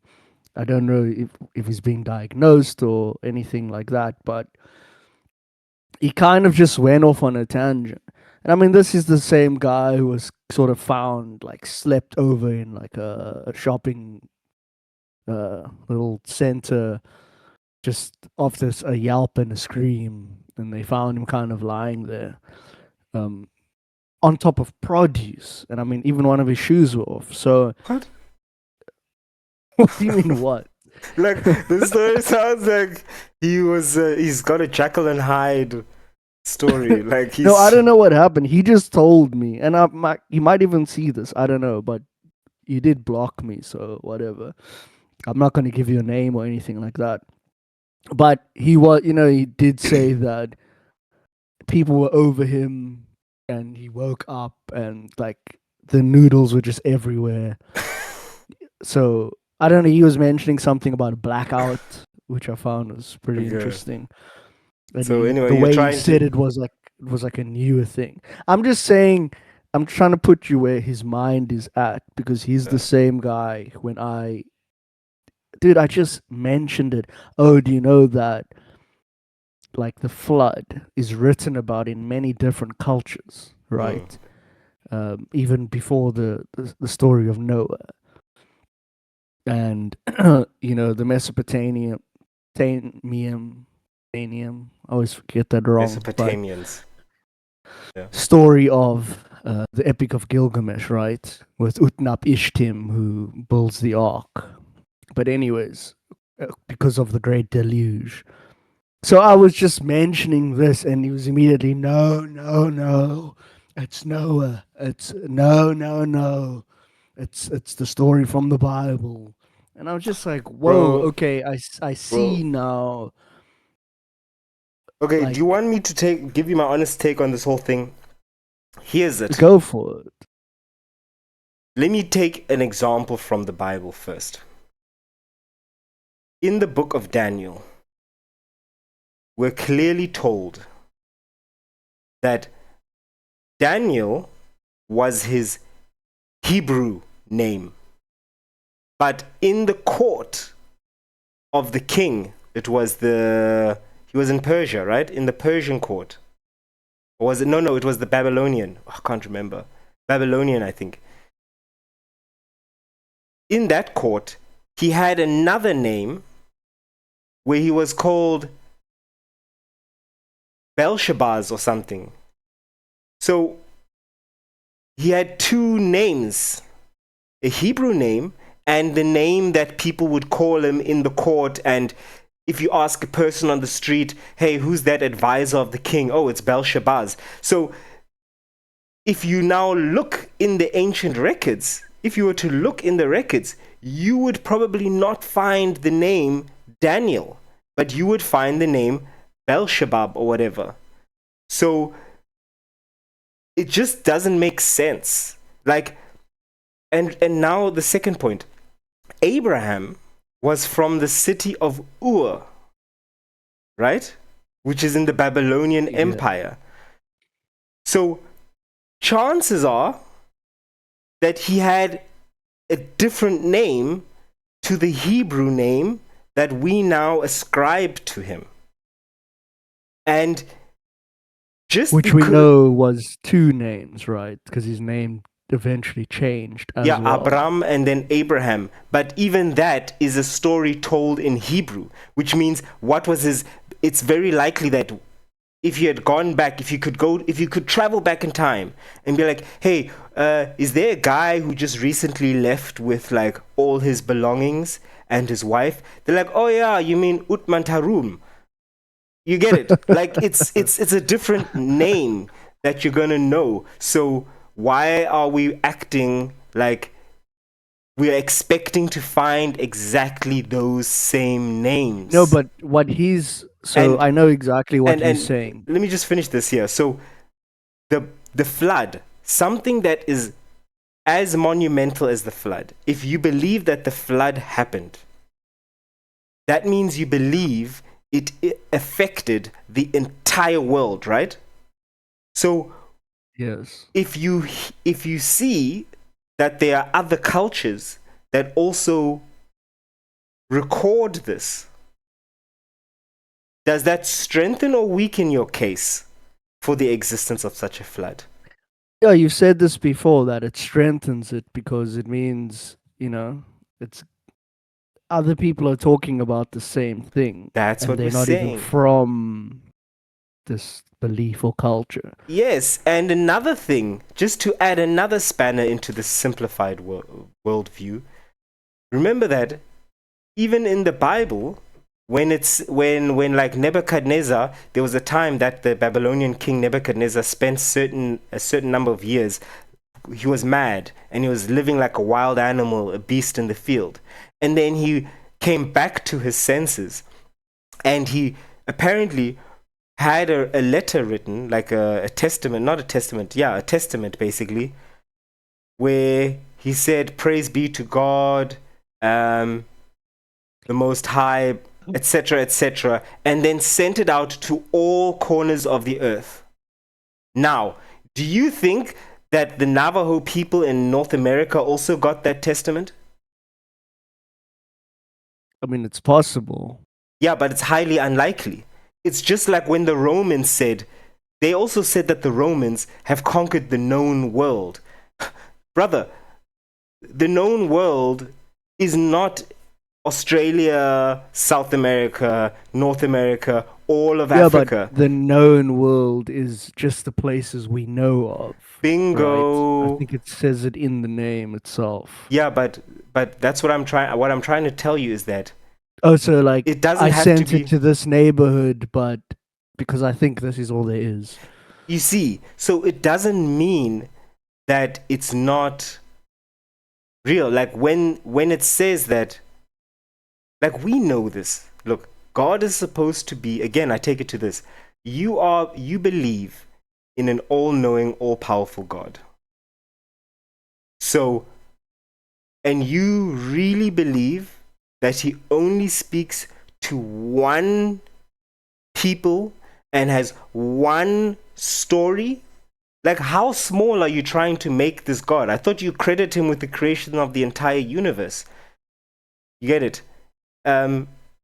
Why would you Yeah, so that's the problem, why right? would you Is think that he only told Noah? Maybe he told Noah, and he told another person in America, and he inspired other people, and even though they didn't know Daniel or Abraham, they were good people and they believed on him. So he he inspired them and was like, "Yo, I'm sending a flood. Prepare." No, You see, it's there's Noah's a Ark. problem. No. It was so strange. But you see, that's I what I'm know what saying. you're saying. Yeah. I know what you mean. It's kind of it's where it kind of gets a little bit iffy because it's kind of like people believe that Adam and Eve were Jewish. Okay. Yeah. You know what I Okay. mean? That's Yeah. like what people actually believe. They don't say it, but they They think believe that. that. Yeah. Even though it started with like Abraham, they act like there wasn't people before that. And even more so,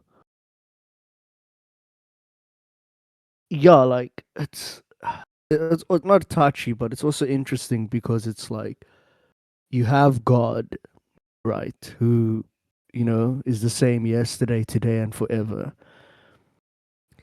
So there was a time where there wasn't Judaism, Christianity, any of these things.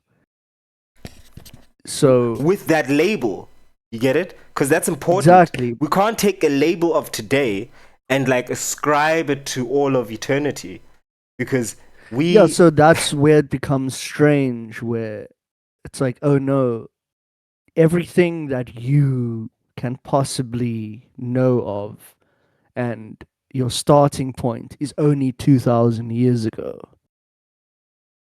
That to me, and like, I'm not disagreeing even if it goes to the Christian 1,500. standpoint, Yeah.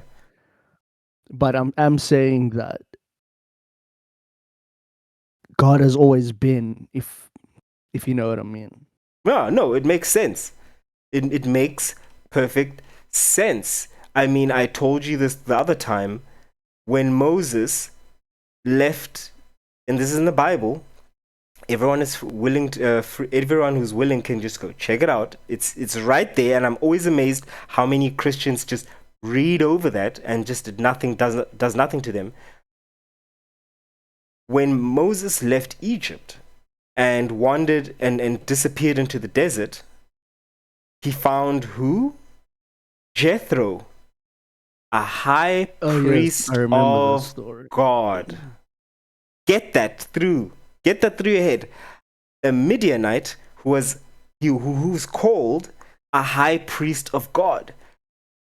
So you've got right there an example of someone who's not necessarily part of the Hebrew or Israelite nation, but who is a high priest of God. That right there tells you that God can speak to you. I mean, it doesn't mean that the nation of Israel was not chosen by God, but it clearly shows you that he favored and spoke to also others, right?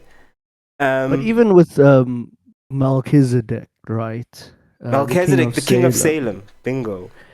Yeah, so wasn't he also called like a priest of God? Yeah. And this was... And a lot more as well. But that's a whole nother... It's one of those more like weirder characters that pop up where it's like, who is this person that nobody has written about? Even when they say priesthood in the order of Melchizedek. So many people are saying that maybe Melchizedek was Jesus or something like that. I don't know. It's a pre-Christ figure, something like that. But he's not mentioned a lot. It's Look, you have to... I have this one... I wouldn't even call it like a Bible really, but it's got like 284 books. And it's just filled with everything, right? All the things that have been removed and... Don't say removed. They just apocryphal. they weren't put in. They weren't canonized. Exactly, like apocryphal texts, like the Acts of John, and very interesting stuff, you know. And there's a lot in there. I mean, I couldn't get into it right now, but it's interesting when you think about, oh no, this is what we're going with, is these 66 books. I think that's always something that gets to people, because it's like, no, the historians have said that this is what it is. This is not a forgery or whatever. This has some type of validity. So this is going in. But there has to be something in you that goes, but can we be that certain? Right? Some things you can be certain, like the book of Barnaby or something, Gospel Barnaby. That was like Barnabas was like a 12th century forgery. So yeah, no, some of those things, yes, but what I'm saying is not the ones that maybe we know in particular, right? The ones that are like clear forgeries that they always sort of use as an example. Yeah. I'm talking about other things that kind of didn't make it to the light, that they just didn't add. It just like makes you wonder. Enoch. The book of Enoch it's not It's said. interesting that they wouldn't put that in, right? Even in like the book of Jude, he mentions Enoch. So I will give them grace on that. And what I mean by grace is I will give allowance to the people who decided that. The reason I say this is because, remember, you're talking about a collection of books. Biblos means a library of books. Yeah, it's Latin, bibli. Yeah, which means, I think it's Greek, but anyway. It's a library. Yeah, so like even in Afrikaans, it's bibliotheek. A library is bibliotheek. Yeah, they just copied that from German. Bibliothek. Okay. And my point being is that they obviously sat there and are like, look, guys, we have to pick the most important books, because we can't just have this massive... They're obviously considering the fact that they would like something that can be put together. Someone can hold in their hand and be like, here we have a summary of the most important books. And with these books, you will be able to follow from the beginning through historical records, a bit of prophecy, so that because without the historical parts, you can't understand the prophecy, right? Like, how are you going to realize that, oh, Daniel prophesied this and it came to be, if you don't have the history of what happened afterwards? How are you going to understand other prophecies, Isaiah, Ezekiel, even Elijah? How are you going to understand those if you don't have the historical context to see that, oh, it happened, oh, the Assyrians came, and this and this? So you need certain things so that you can understand it, and then it culminates with the coming of the foretold Messiah and everything that he taught, and even the things that Jesus is recorded as saying. If you have those other books in the Bible, you're like, oh, that's how that links in. You get it? So that's probably why they're like, okay, that's good, but it's not gonna, we don't need that in the core structure. I did hear something once upon a time, and it could be conspiracy. Yeah. But what I heard was that those were specifically chosen so that it created this like straight line to Jesus, that it was specifically made in that way. And everything that didn't consist of this pathway was removed in order to make him be the Messiah. You're saying you're talking about the possibility of like a manufactured Messiah almost. Like we're only going to talk about these so stories. It's like they spoke about all these things so that they could create this Messiah. Because I mean, there's a lot of other things as well I've mentioned before, like the history of the Jews by Josephus and stuff. Mm-hmm. And he talks about who Yeshua was. He was a part of the Essenes, and he actually went against the Essenes because they were a more secretive sect, if you will, where it's like you had the Essenes, you had the Sadducees, and then you had the Pharisees. And the Essenes were the quiet ones who did things in secret, and he came out of there.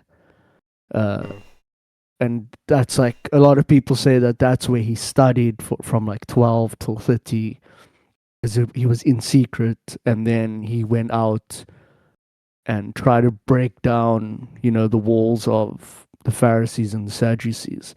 And they actually disagreed with him. That's why guys like Ben Shapiro is like, and we know that he was just a troublemaker, And so, who got arrested and then crucified. Well, he was like, they saw him as a terrorist, damaging property. Yeah, well, what I will say is that and then wait, just to finish, and then they say that they used that character and stitched together the story to make him the Messiah. That's the conspiracy behind it. Whether it has any validity or truth, I mean, that's not for me to say, but I just thought it was interesting because I like hearing all sides of, okay, so what are these people saying about it? Okay, so what are they saying about it? yeah. Okay, I have all this information. This is what I think about it. This whole idea of, no, I don't want to hear that. It's Noah. It's Noah's Ark. No.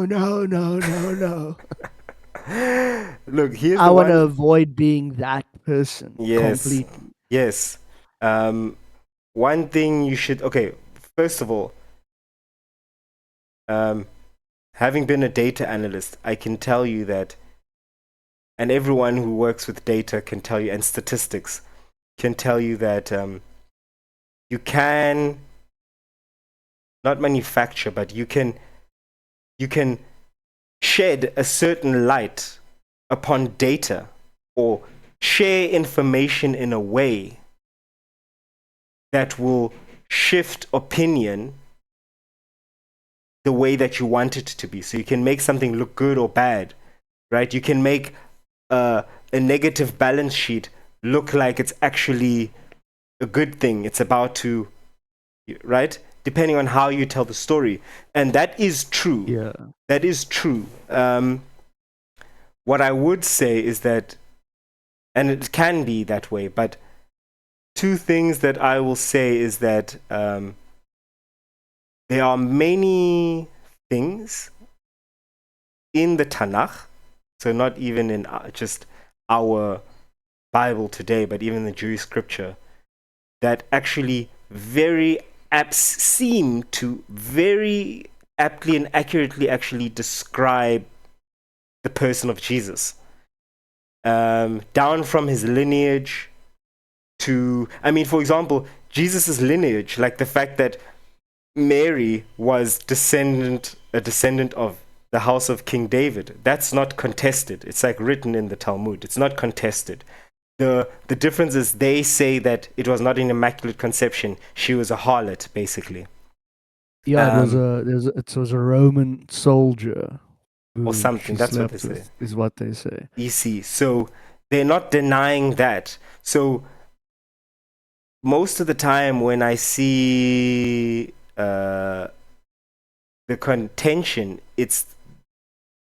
I think it's a bit of pride as well, because they tend to remember that the Judaism we have today, it's called rabbinic Judaism, because it centers around the rabbis and the teachings of the rabbis.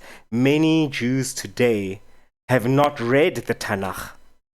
They've read the Talmud. They've read the Torah.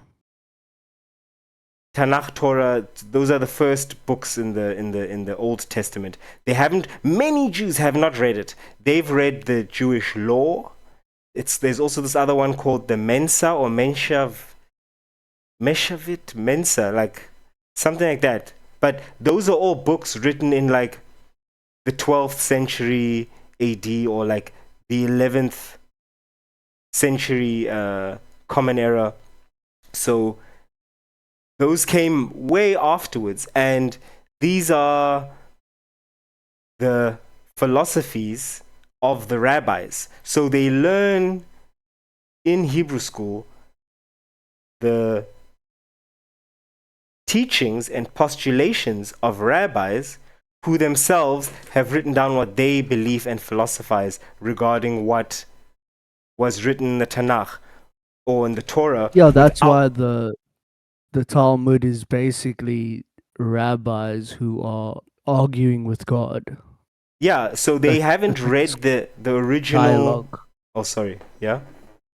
No, it's this dialogue between the rabbis and God Yeah. on things that they disagree with. And so many Jews haven't read those original texts, the source materials on which all of this is based. An interesting one, for example, that really surprised me is there's this one, I guess I call him a Messianic Jew. So a Jew who believes in Christ, in Jesus Christ, that Jesus Christ was the Messiah. He's in Israel, either in Tel Aviv or in Jerusalem. And he'll like often have these discussions with people, with other Jews. And he literally just says, hey, can I read you something? And you can tell me where this is from. And then he reads Isaiah 53. And they're like, he'll go, who do you think this is? And they're like, well, it sounds like Jesus. No? And then they're like, and he's like, where do you think it's from? He's like, yo, it's from your Christian books, the New Testament. And he's like, no, this is actually from Isaiah 53. And 10 out of 10, they're like, huh? What? Even old men who you can see, like, this is a guy who reads, who's knowledgeable. After they're done spitting on the Christians. Yeah, like they 10 out of 10 times they're surprised But do and you they're like, but do you understand what I was saying though? Is that now I'm not.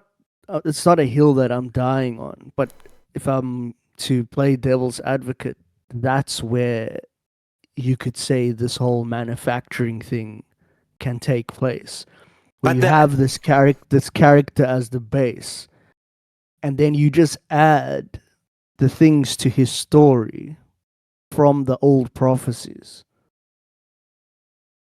And then people say, no, no, there was this guy. He was doing this and he was teaching these things.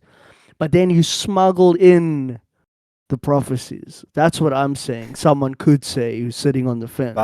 but it's if it's from the Tanakh, that means it was preserved separate from Christendom, which means that Jewish libraries have these same scriptures.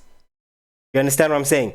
It wasn't No, no, adulterated. I'm not saying those are wrong. Yeah. I'm saying afterwards, just in the gospels, is where Oh, you could take those things that, like you said, they're very old, and you can add those pieces into the new story.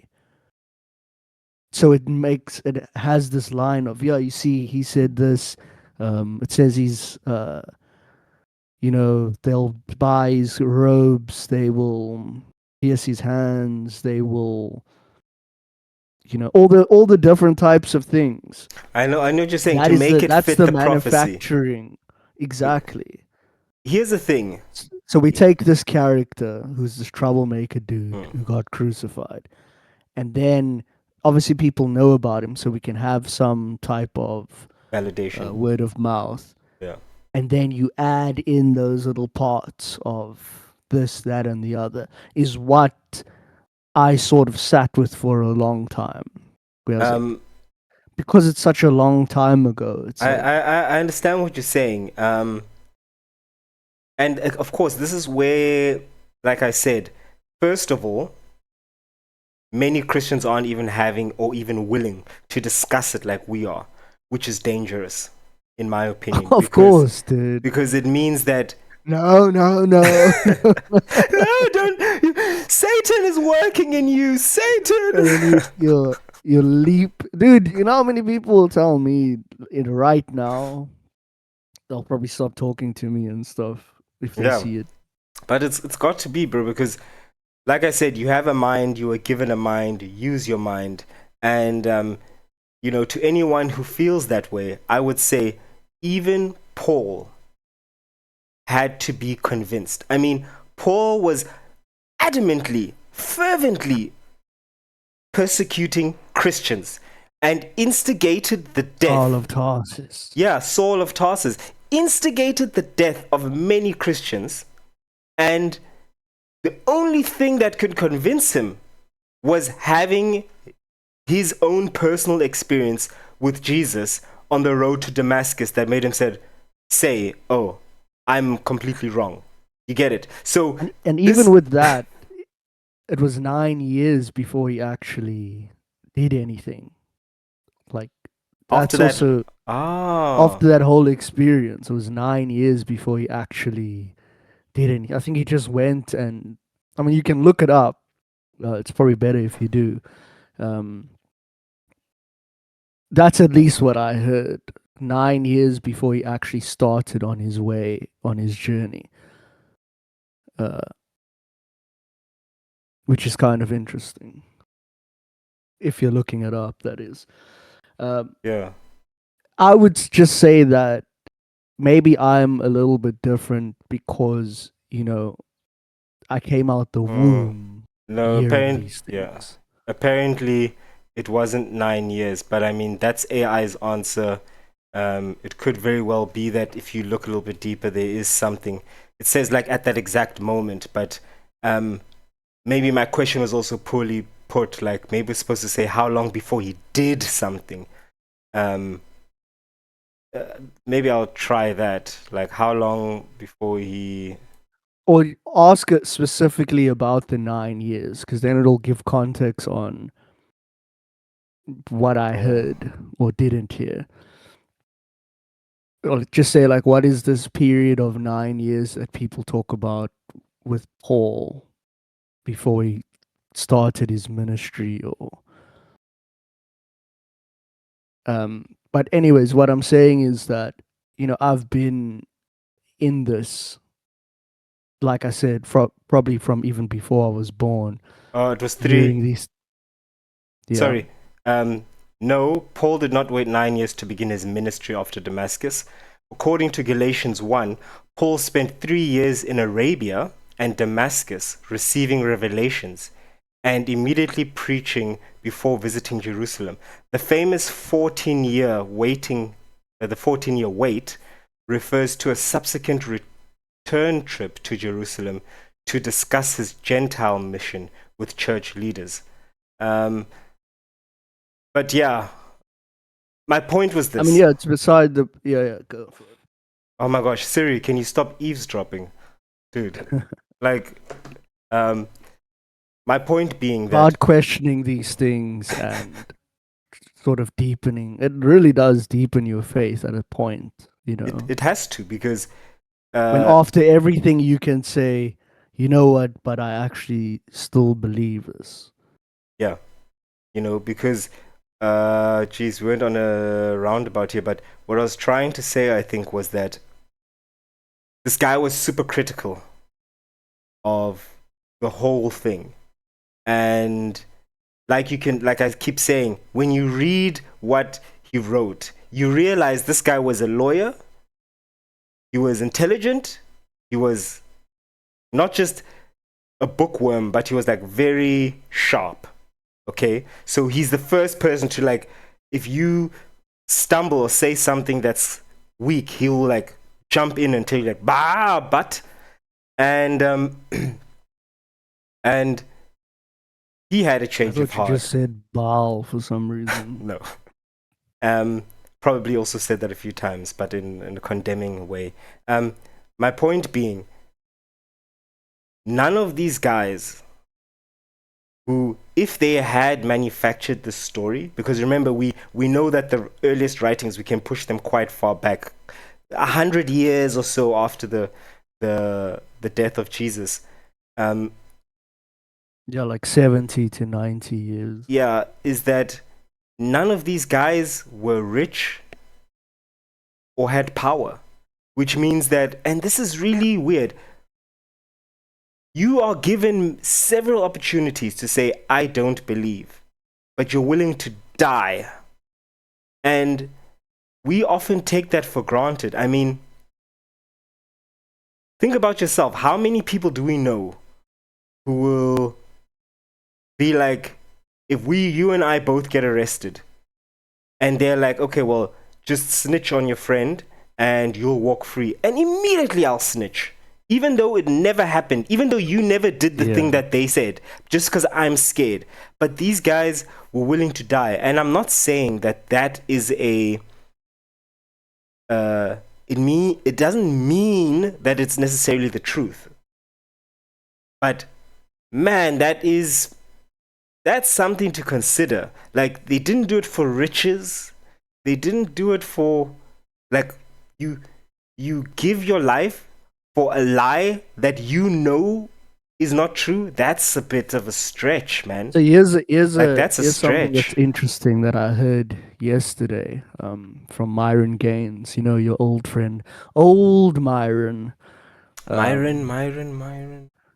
From, well, Fresh and Fit. Obviously, like, know his content a little bit more than you, Okay. but you know him from the Manosphere documentary on Netflix. Oh, okay. Yeah. Old Myron. So what he was saying is that why it's so tough against, like, trying to fight the people from Iran or whatever is because it's kind of like what Jesus was saying. Like, they're in this world, but their mind isn't here. Because they know, like, death is like a welcome thing. Because I know I'm going to go where I'm going. And if I die, I mean, that's even better. 72 virgins and all those things.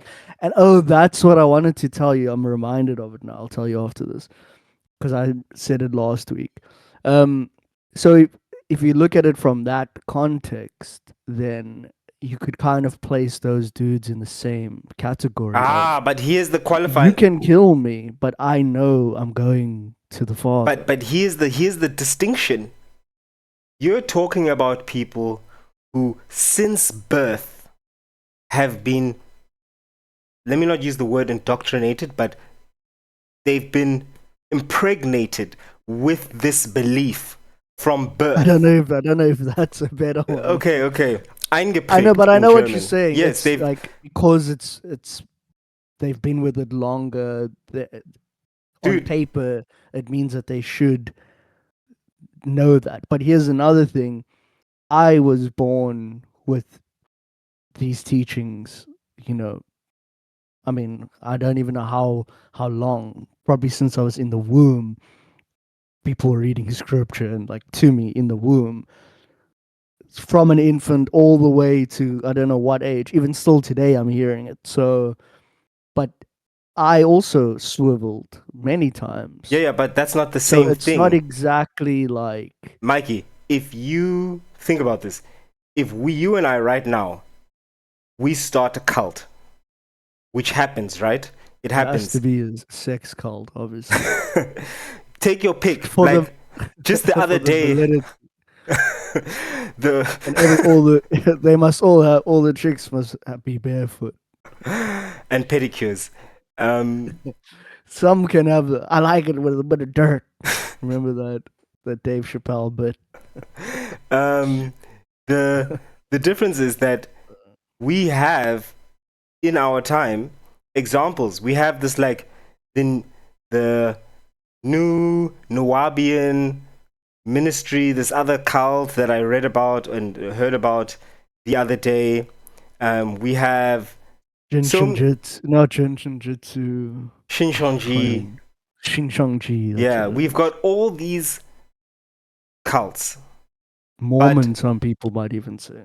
Yeah, but if you were there at the inception of the cult, that's the distinguishing factor. Remember, you're talking about people who were there at the inception, which means if they were sitting in a room with Jesus and were like, yo, man, so we're going to make you the Messiah. And I think eventually this whole thing will really pay off, you know, like we'll have respect. No, so and there's fame that is and your money. misconception of it. Is that it's not those guys who like that's what people always think. It's those guys who scheme together. But the scheme they say comes from the Romans. They're the ones who pieced it together based off of these guys and their work. Look, at the end of the But day, anyways, continue. at the end of the day, you're right. Look, we can talk about this for days because I like you said earlier, I wasn't there when this was written. I'm not even a carbon dating expert, right? I'm not a carbon dating expert. What we do know is that a lot of these tests on these ancient texts have been done by secular scientists. So that's one of the beauties of Christendom or the Christian faith is that it is one of the most, if not the most, highly scrutinized religions on earth. Like everyone has been attacking this thing.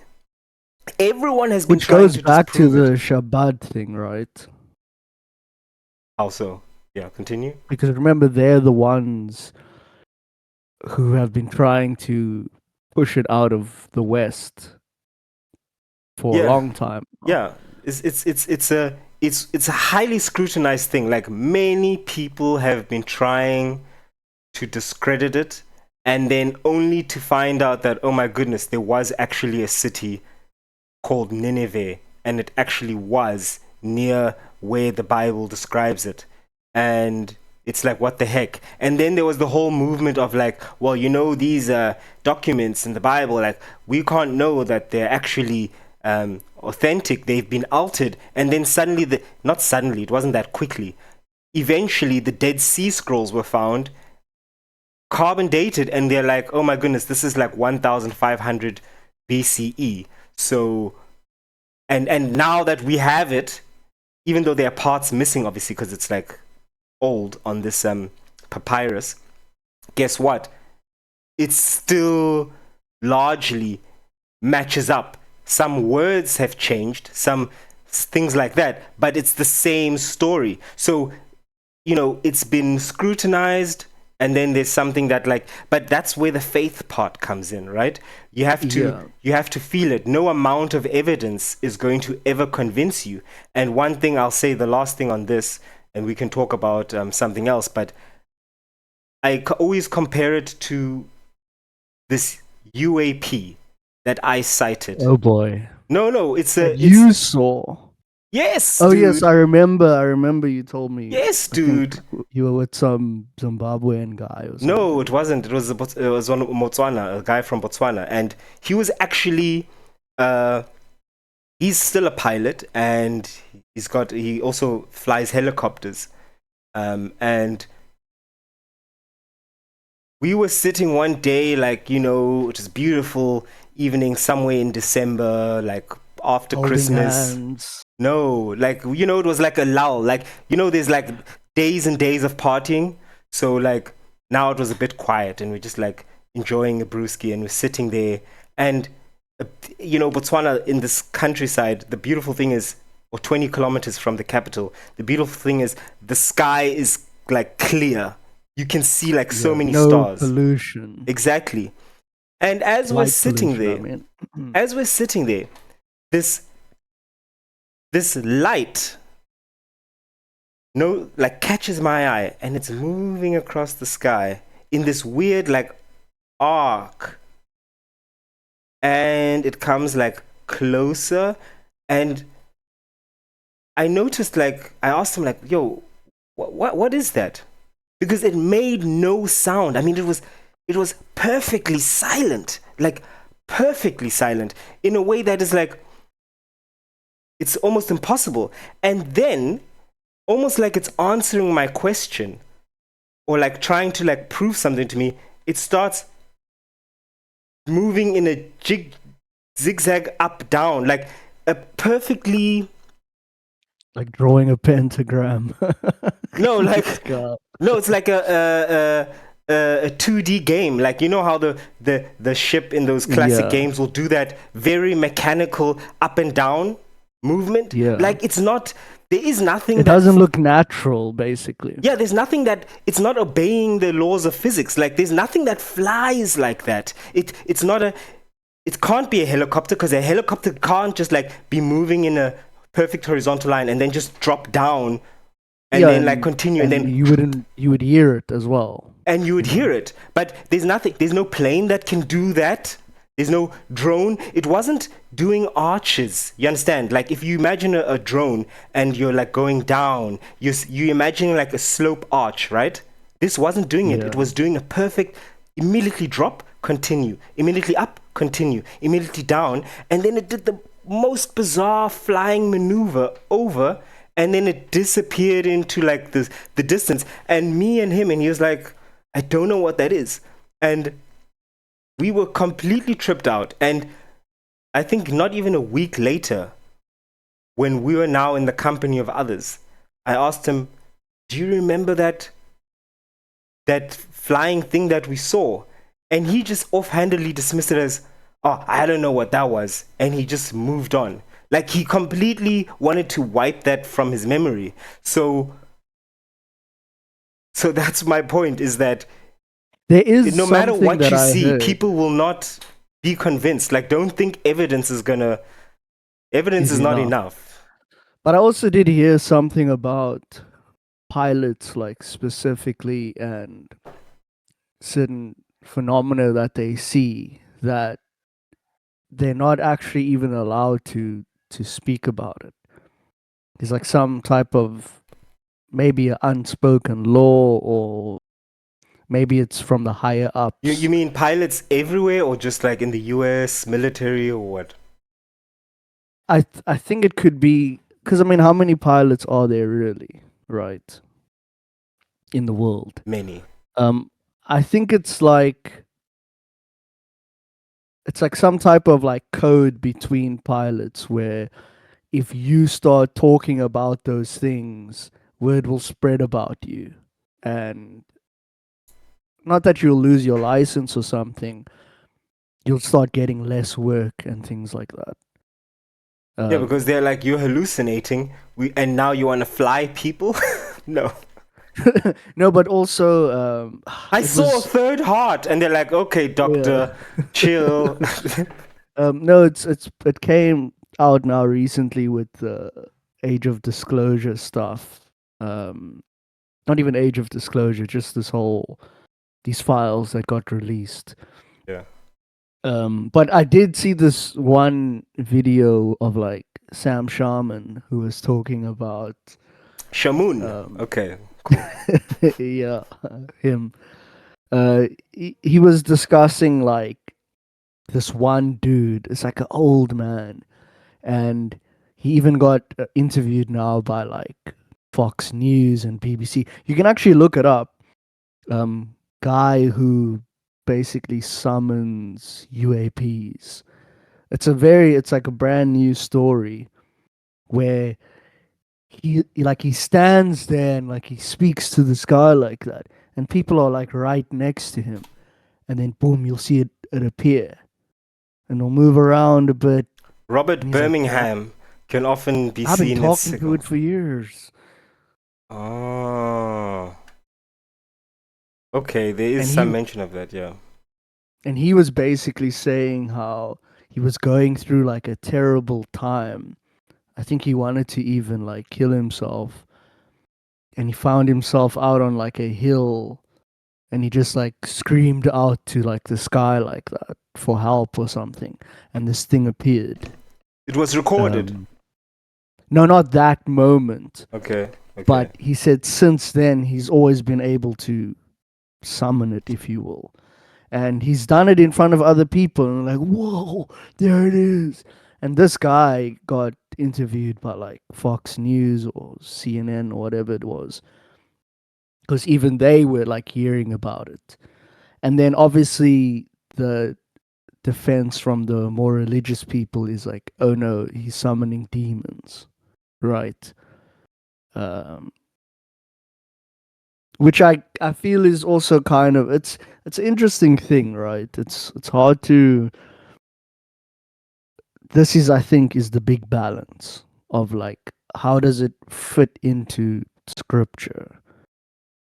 The only And way it can fit in is if you say no, this is demonic.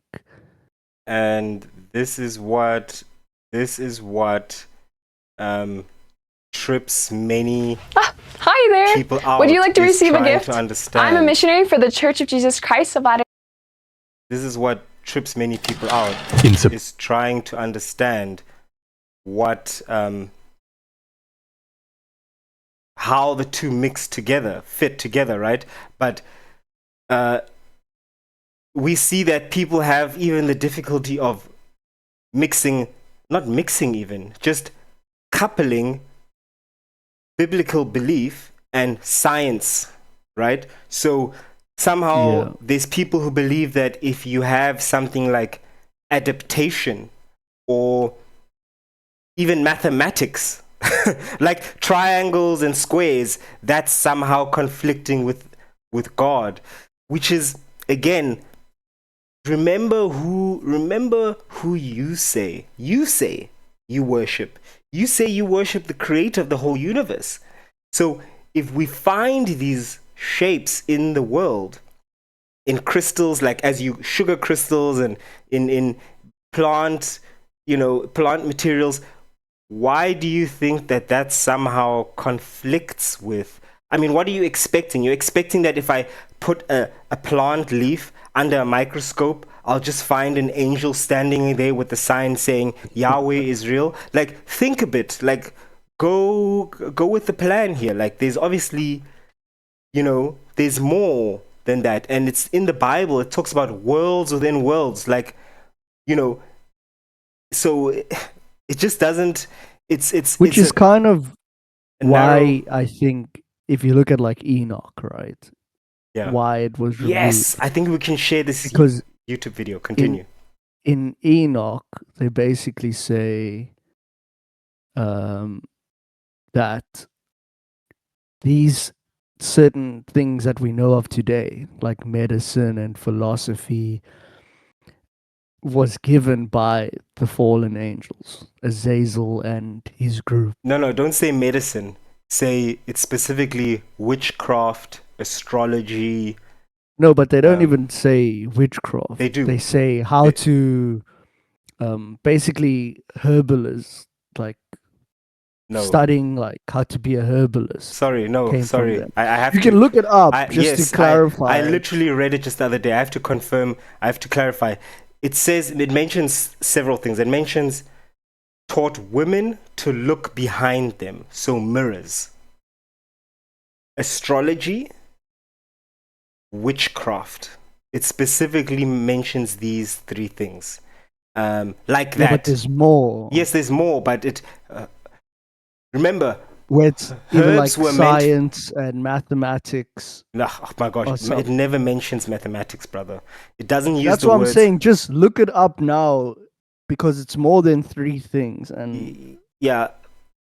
Okay, we can look it up. There's a thing that I want to share with you though, because we were on the topic of the UAPs. If we may. Yeah. If we may. let's do it. Okay, May the you want me force to be look? with you. Huh?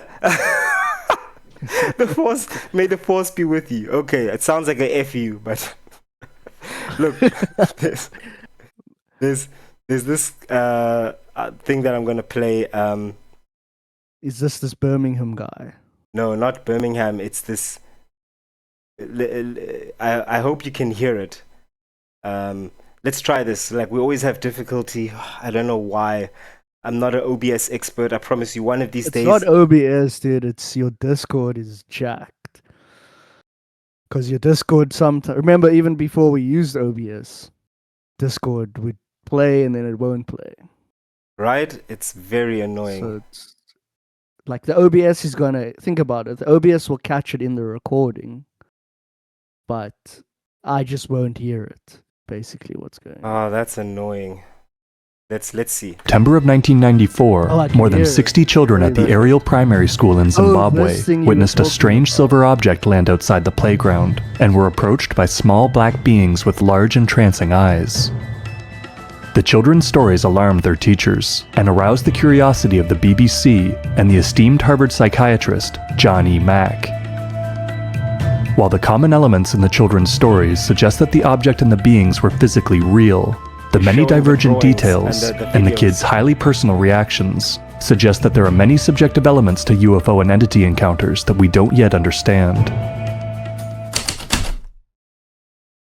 But you can't. The Ariel pause it Primary in School is a between. private institution in We the have to agricultural give community of Rua, commentary. 22 kilometers outside of her. Like just for copyright. Yeah. I Like think. you have to at least pause and give commentary on something. Okay. Otherwise, Well. you're just like watching someone's video, you know. Okay.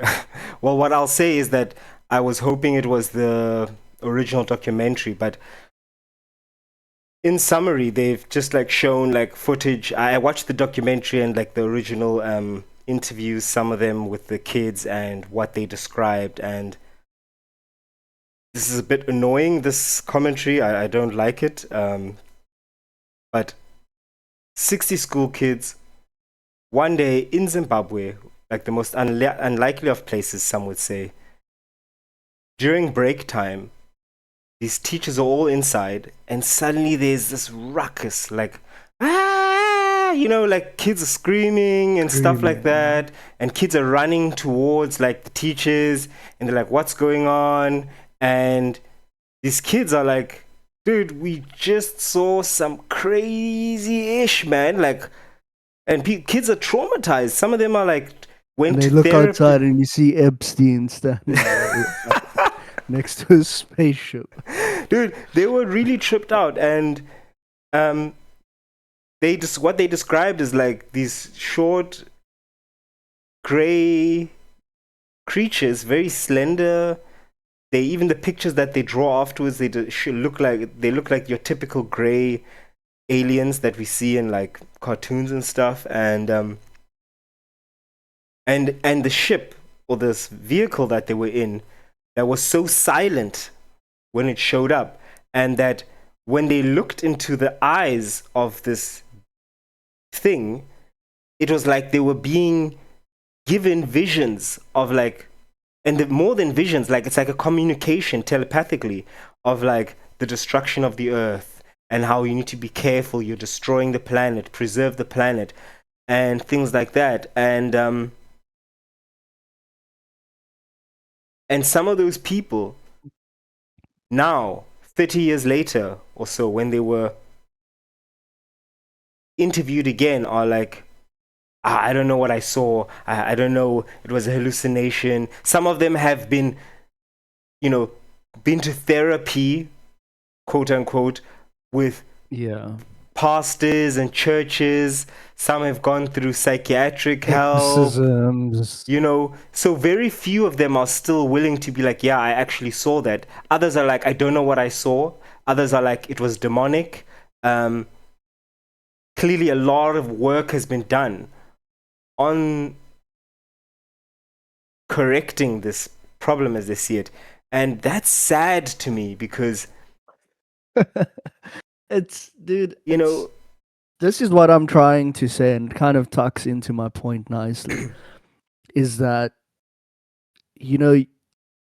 it's all about the actual experience of things. Without yeah, experience, it's lip service. It's absolutely nothing. You can't really say you even believe in anything.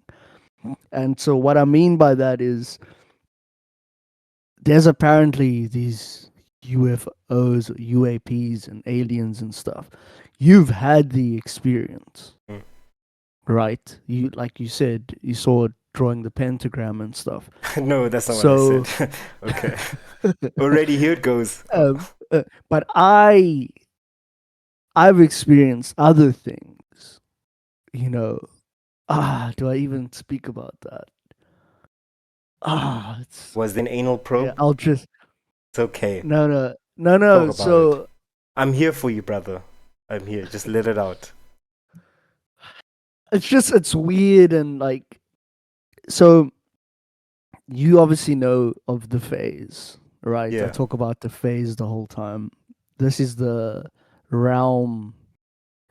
It's like a dream state realm where people have called it lucid dreaming, where you are in like familiar surroundings, but it goes so deep where if you're in your bed and you wake up, your room is exactly the same as if you just got up, but there's some type of element, some type of thing is happening there, right?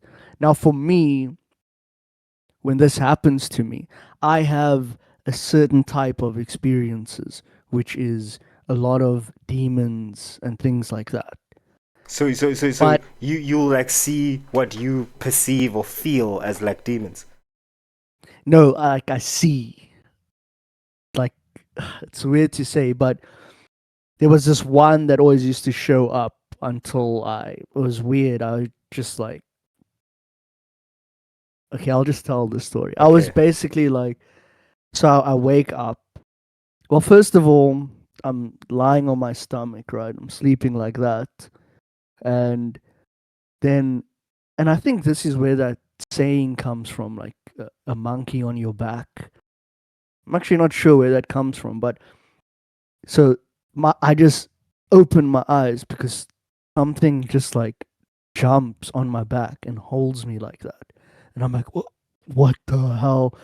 And I'm like, I'm just laying still because, dude, like, do you understand how freaky that is? Just randomly, middle of the night, something small just wraps around my back. And I'm like, what the? And I grab like this and I feel this thing. And so, dude, you don't understand how many times I've done this where I'm pulling, like my hand is even in the thing's mouth, dude. I'm pulling like this and I'm getting, and I throw it like that. and it just keeps coming back to me. And then it's like this, I don't know what you would call it. Doesn't look like a human being, but it has like long hair. But it's got like these human eyes. But its body doesn't, it's almost like non-binary in a way. And I always remember the eyes. The eyes are this glowing yellow eyes, dude. Oh snap! I have a similar. Okay. It's these glowing eyes like that. But it's like, think about the human eyes, but Mm, instead of it being blue, that part is glowing this eerie yellow. mm. And I remember looking at it being like, dude, you know, and it's just like staring at me like that. And I'm just like, you can't even breathe at a point because you're like, what is this? And it was happening like a few times where I didn't even want to go sleep, right? And so then basically the one day I fall asleep, boom, wake up in the phase, and I look and I see it there, like just sitting on my bed, and like it gets up and starts walking towards me, and I was just like, why are you trying to scare me? I remember I had like the courage to just like to say that, and it just stopped and then just like disappeared like that, and never came back ever again. When I just asked that question. But what I'm saying is that's what I mean by, now I don't know if somebody else who doesn't know what the phase is maybe has an experience with something that's like a gray alien. I obviously come from this background, Christianity and demons and stuff like that. So maybe that is what's being represented in my mind. Oh, you think that it could be a phase experience? 100%. And because it leads into this next thing that I'm about to say. Okay. So the other day, this was very recent, maybe even last week, I wake up and there's this dude like right next to me in my room. Big guy, dude. Hooded. Like wearing a full on like occult garb. He had like pasty skin, bald head, no eyebrows, like big face, dude. And he just grabs me and picks me up, dude. And I'm punching, bah, bah. I'm just punching this dude in the face, and it's doing absolutely nothing. And I remember on his pinky ear, dude, he giant hands. Remember on his pinky ear, it was like this, like a black, like nail. No, I mean like a real metal nail, like hooked, like grew out like that. And he was like trying to put it like, I don't know where, like in my face here somewhere. And I'm just like, dude, I'm biting his fingers. I'm hitting this dude, like just trying to fight him off, and just absolutely does nothing. Then like something happens where I kind of black out like that, and then I woke up and like here, right on my bed, there's maybe like three of them on each side of me, and they're holding my legs and my arms. All of them hooded like that. Wait. Stop. So it starts off with wait, I'm just trying to understand here a sequence of events. It starts off with you on your bed, waking up, I went to sleep. I and woke up. and there's one guy. This huge guy standing next to me looking at me. And then you, after that little squabble, This you little woke up skirmish. you woke No, up so I again. black out. And when I Oh. opened my eyes, all of them were there. Mhm.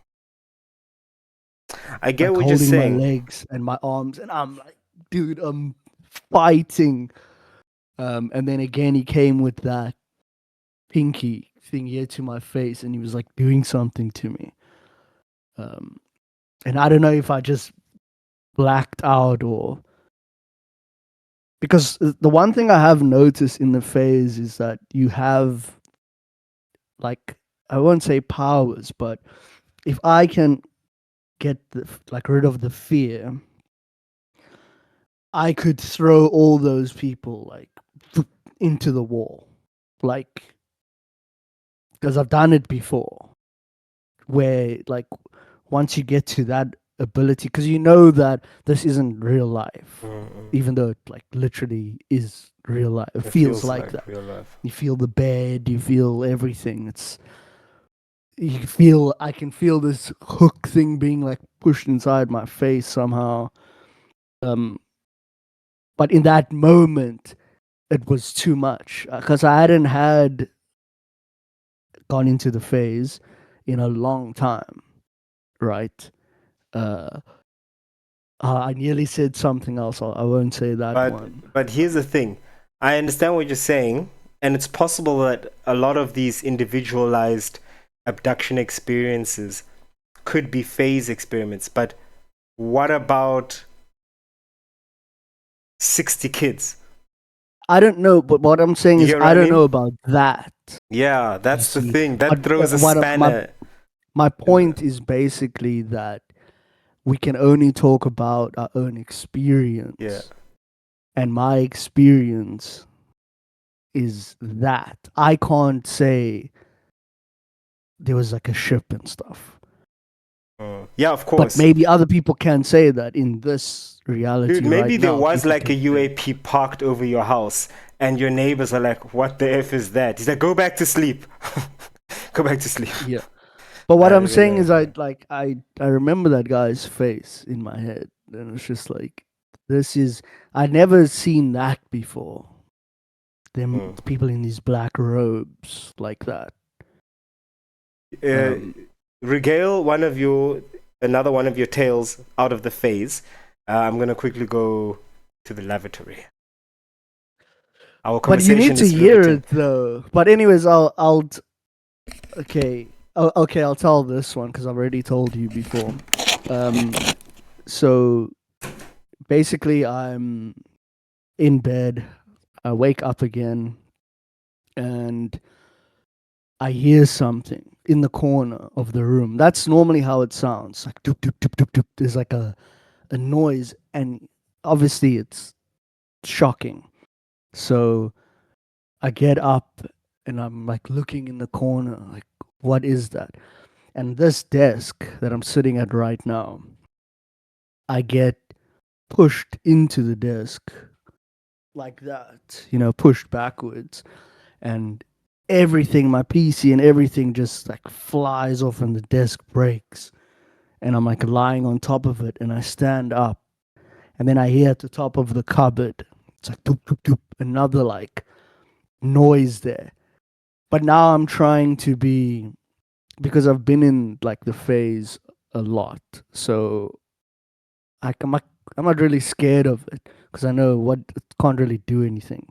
I know I'm sleeping, and so I walk close to it, almost like, what are you gonna do? And then I get grabbed here and like picked up to the ceiling. I'm talking about my head hits the ceiling, and I'm being held like this, and I just get thrown like all the way back to my bed. And I'm busy laughing about it. And then by the door it was doop doop doop. And then, you open your eyes like that. And I do remember in that moment I was smiling because I was like you don't scare me anymore type of thing. The phase is an interesting thing. A lot of people have different opinions on it, but and everybody can do it, and not just that everybody can do it, but it's very easy to do. I'll give a quick technique. So, if you are, the best way to do it is set your alarm, right? For like maybe an hour before you normally like just naturally wake up. Everybody has their time where they just naturally wake up. You set your alarm for that time. What happens is if you wake up, because for some reason you might actually wake up, but if you wake up before your alarm, 'cause sometimes it happens, it'll maybe happen like 5 minutes before your alarm or something. Make sure you switch the alarm off, obviously, and then go back to sleep, but concentrate on any type of thought, right? So as you're drifting away, you're still being conscious. Another way is to count. So I've done it where I count from like 100 down, 100, 99, 98. So as you're doing that, you start falling asleep, and then you'll notice it happen. It's almost like you are completely tilting back like that.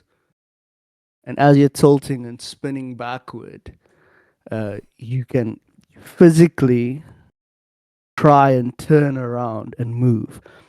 And what happens is you'll actually just roll out. It's weird. It's hard to explain, but in the beginning, you'll notice like you're spinning and stuff. But eventually, what will happen is you'll just be able to stand there, and you'll realize that you're kind of in the phase. And how you're doing it is essentially, it's kind of between being awake and sleeping. So the trick is like your body goes to sleep and your mind is still awake. And this is the biggest key. If you have sleep paralysis, right? They call them, I don't know what, sleep demons or something like that. Basically, if that happens to you, you're already there. It's because it's not what you think it is. So when that happens to you and you start panicking, like, oh, I can't move, and you're screaming and stuff, you need to relax into it. And it's like DMT. You relax into it, just like let your body go and just completely relax, even though it feels so crazy. When you do that, you'll start falling. A lot of the times I just start falling or I start floating, where you literally, your eyes will be closed and then you'll feel like boop, and you'll be like, what is that? And that's when you can open your eyes and it'll be the ceiling. Or you fall down and dude, you'll be falling. Like the wind and stuff is like blowing past your head as you're falling. And then now what you can do is if you start imagining something, like imagine your hands in front of you and you're doing this. And like you're rubbing them together, but you're picturing them in front of you. You will literally manifest that thought. It's instantaneous. And you'll be there with your hands like that. That's all I'll say. I had a, and I told you about my my phase experience. Yes, dude. I followed Michael Ragusa. Yeah, on YouTube. Beautiful. Brilliant. I love the way he explains it because he demystifies it and just makes it like a set of steps that you follow. Yeah. And then if you just continue, it works in a high percentage of people. And I did that as well. I found my perfect time, I think was like middle of the day. Not middle of the day, but yeah, somewhere there. Yeah, it was actually middle of the, like it was like 2 p.m. or something, and 3 p.m. And, I slept, was in a very sleepy state, then went back to sleep, like woke up, drank some water, and then like went back to sleep. And it was on a Sunday. And then as I felt that, okay, my mind is awake, but my body is like really heavy. That's the feeling, like your body is asleep, it's really heavy.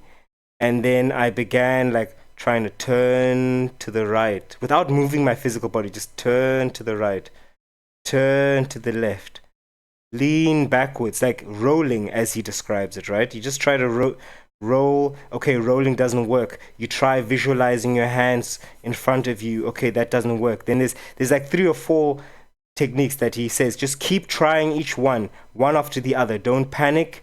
Don't get frustrated. Just keep doing it until one of them works. And I think the rolling one worked for me. And suddenly I'm like free falling, like you described.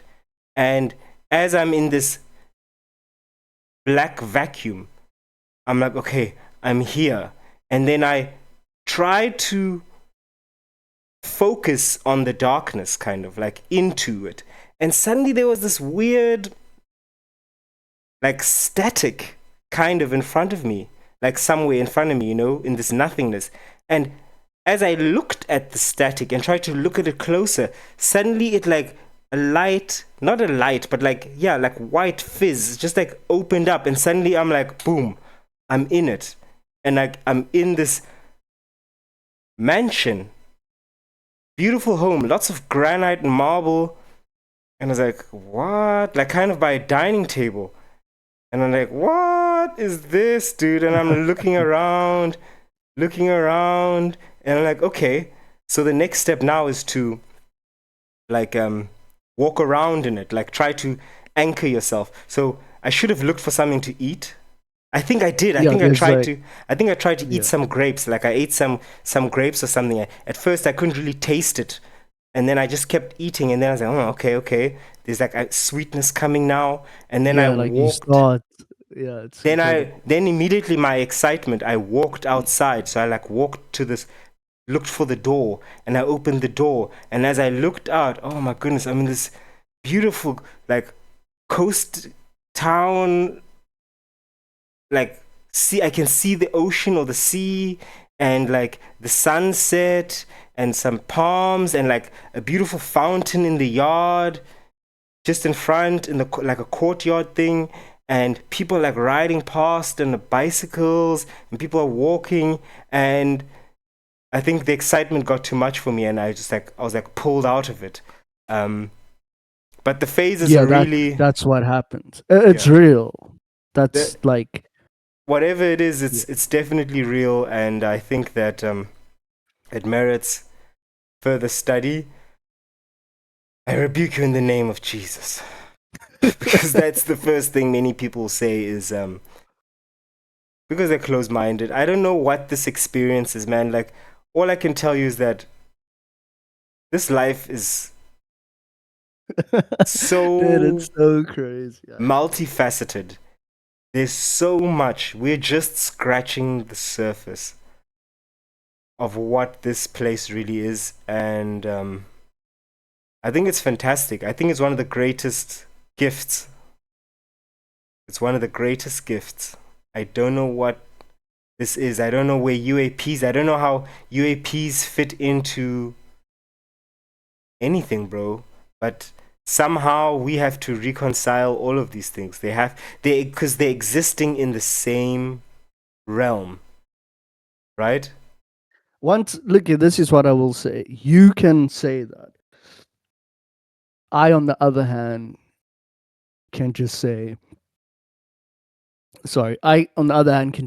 this is what people speak about.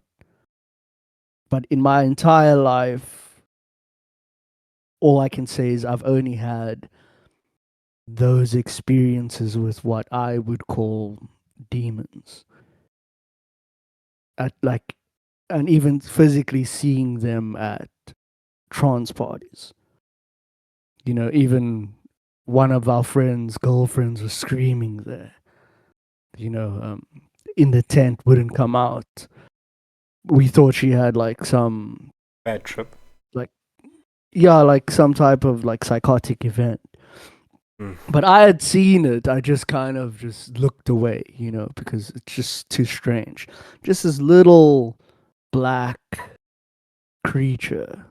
Short boys, they call them in the street of South Africa. They call them short boys. Tokoloshi. Short boys. Yeah. So basically, like, it kind of looked like a toddler running really fast. And I was like, huh. And she just screamed. We both saw it. Just running through the crowd and then like gone. This was obviously at that 3 a.m. time. And just as a disclaimer, you guys are obviously not African traditionalists. It's not Like, like this is a white girl. yes, it's not like you can say this is just subconscious. You know, like if it were a Zulu person from the village saying this, we'd say it's just your subconscious because you've been taught that these things are real from childhood. This is not that because you're quite removed from that background, yeah? 100%. And especially her. And just the way she freaked out. And I think after that, she never even went to the parties again. And I think now she's like a devout Christian, you know, always putting up scripture on Facebook and Her stuff. maid told her what that was. Her maid No, told her so straight, like that's when you see something that is supernatural, the experience changes everything. You know, a lot of people are like drug addicts or they were really broke or Okay. like destitute, and then they find, you know, a religion and it brings them out of it, whether it's like drug addiction, they get delivered from it, or they actually earn money somehow, like they got brought out of that terrible situation. So a lot of people have it on that level, but you know, that can kind of be debated. It's like, oh no, but you're in a new mindset now. And oh no, it's like the 12 steps, you believe in a higher power type of thing. But when you actually see something and you're awake and you're like, whoa, look at that. Now I'm used to like seeing these things, you know, I've got so many stories, but she was just screaming in the tent afterward. I want to tell you So- these, okay, two stories. One about myself, my own experience, and then one that my wife had, which is Okay, closer to yours. both about like the Tsotsis. I'm not Tsotsis, Tokolosh. I don't know, maybe because I think so. Okay, this is okay. When we were living in Berlin, I was a kid still. I remember exactly where it was. We were living in Zellendorf, West Berlin, and this happened to me for years. Every night that I went to sleep, to the point where I would try not to sleep. I'll go to bed and I'll sleep and I'll have my dreams, you know, kids' dreams. You know, you're dreaming about like you're seeing animated characters and you're running with them and you're fighting with them, you know, things like that. Or other dreams. And every single dream, and I do not want to exaggerate this, I literally mean every single dream that I had. It started when I was like maybe 6 until we left Germany. I would be in a room, for example. I could be talking to someone, and in the walls were like beings, like many of them. I could sense it. Like I could always sense that I'm being observed, no matter what I'm trying to do in this dream, right? I'm being observed in the walls and being pulled into the walls, and I'd always have to resist and like fight to like stay in the same place. Do you understand what I'm saying? So like I'm talking to you. Dude. I'm talking to you in the dream, and something is like really pulling me, and I'm always resisting. I'm never just chilled and like, you know, I'm like always resisting, and something's trying to pull me wherever I go, like into the walls, like the whole time. And when I look at the walls, I can see there's like, it's like always cracked kind of the walls, and it's like it's things, Yeah. and There's a presence in them. presences, yeah. And one time, I just said to myself, I just thought, just give in, like just get pulled into the walls, like you can't just keep doing this. And I think that's what happened, and then I got pulled into the walls, and as I got behind the walls, it's like there's obviously this channel kind of behind the walls, kind of like those dry walls. Yeah. But I'd never had an experience with drywall, which is interesting. Like in Germany, everything's built up with bricks mostly, especially apartments and stuff. So I was pulled into the wall, and when I got into this wall, it's like scurrying of rats. These Oh, beings, gee. black beings all over. And I woke up and I was like, dude, I was in a sweat. I was like, nah, there's something wrong here.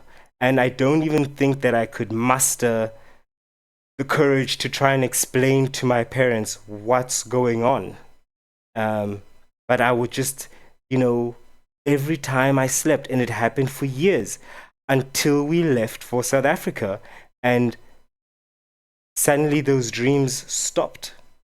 And some people are trying to tell me that, it's the calling, the ancestors actually calling you to do something, because your grandfather, which is not really, I think they're saying the adoptive grandfather. That's the trippy thing. My mother, her parents were divorced, and she had a stepfather who raised her from a very young age. And and that side of the family, the grandfather was a very renowned spiritualist. Witch doctor, basically.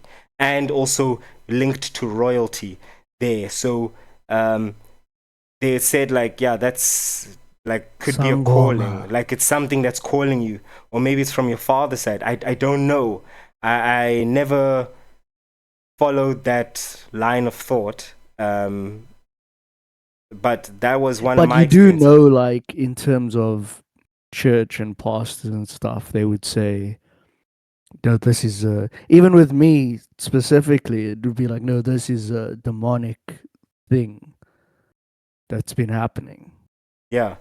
It's I mean, some psychologists would probably say it's interesting You're that out of it's, your mind. it's interesting that it stopped when you left Germany. Maybe it was the change of scenery, that interruption in your current world that then just caused a shift and it stopped. I would say Others would the say one thing that you came to the motherland, and that's why. Anyway, yeah, continue. you got the cleansing. No. So the one thing that I can say, because it's happened to me, like I said, there was a time where I could go into the phase at will. So much so that the reason I stopped was because it became boring. Something you'll learn is that if you go into the phase a lot, is that this world is the most amazing, exciting thing imaginable. You would think about anything you can think about in the phase happens. I can do anything. I've done everything. Like I can't even get into some of the stuff that I've done in the I know phase. why. Okay, continue. Yeah. I already told you that story as well. But just the craziest things you can ever imagine. Worlds with like 7 suns, dude.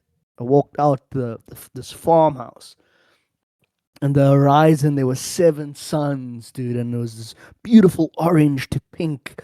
Oh, maybe that's why I'm so attached to those colors, the orange and the purple that you'll see is branded Yes, on yes. every episode.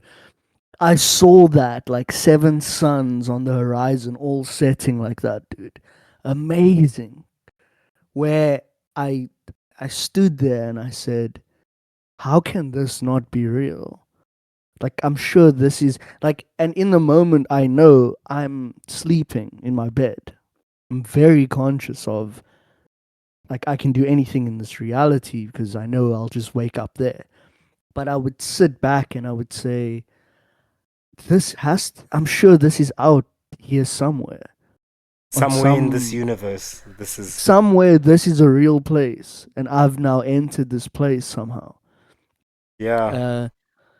But what I'm saying is that even through all those experiences and stuff, you get to a point where this reality, you realize, this is the real McCoy. This is the most exciting place to be.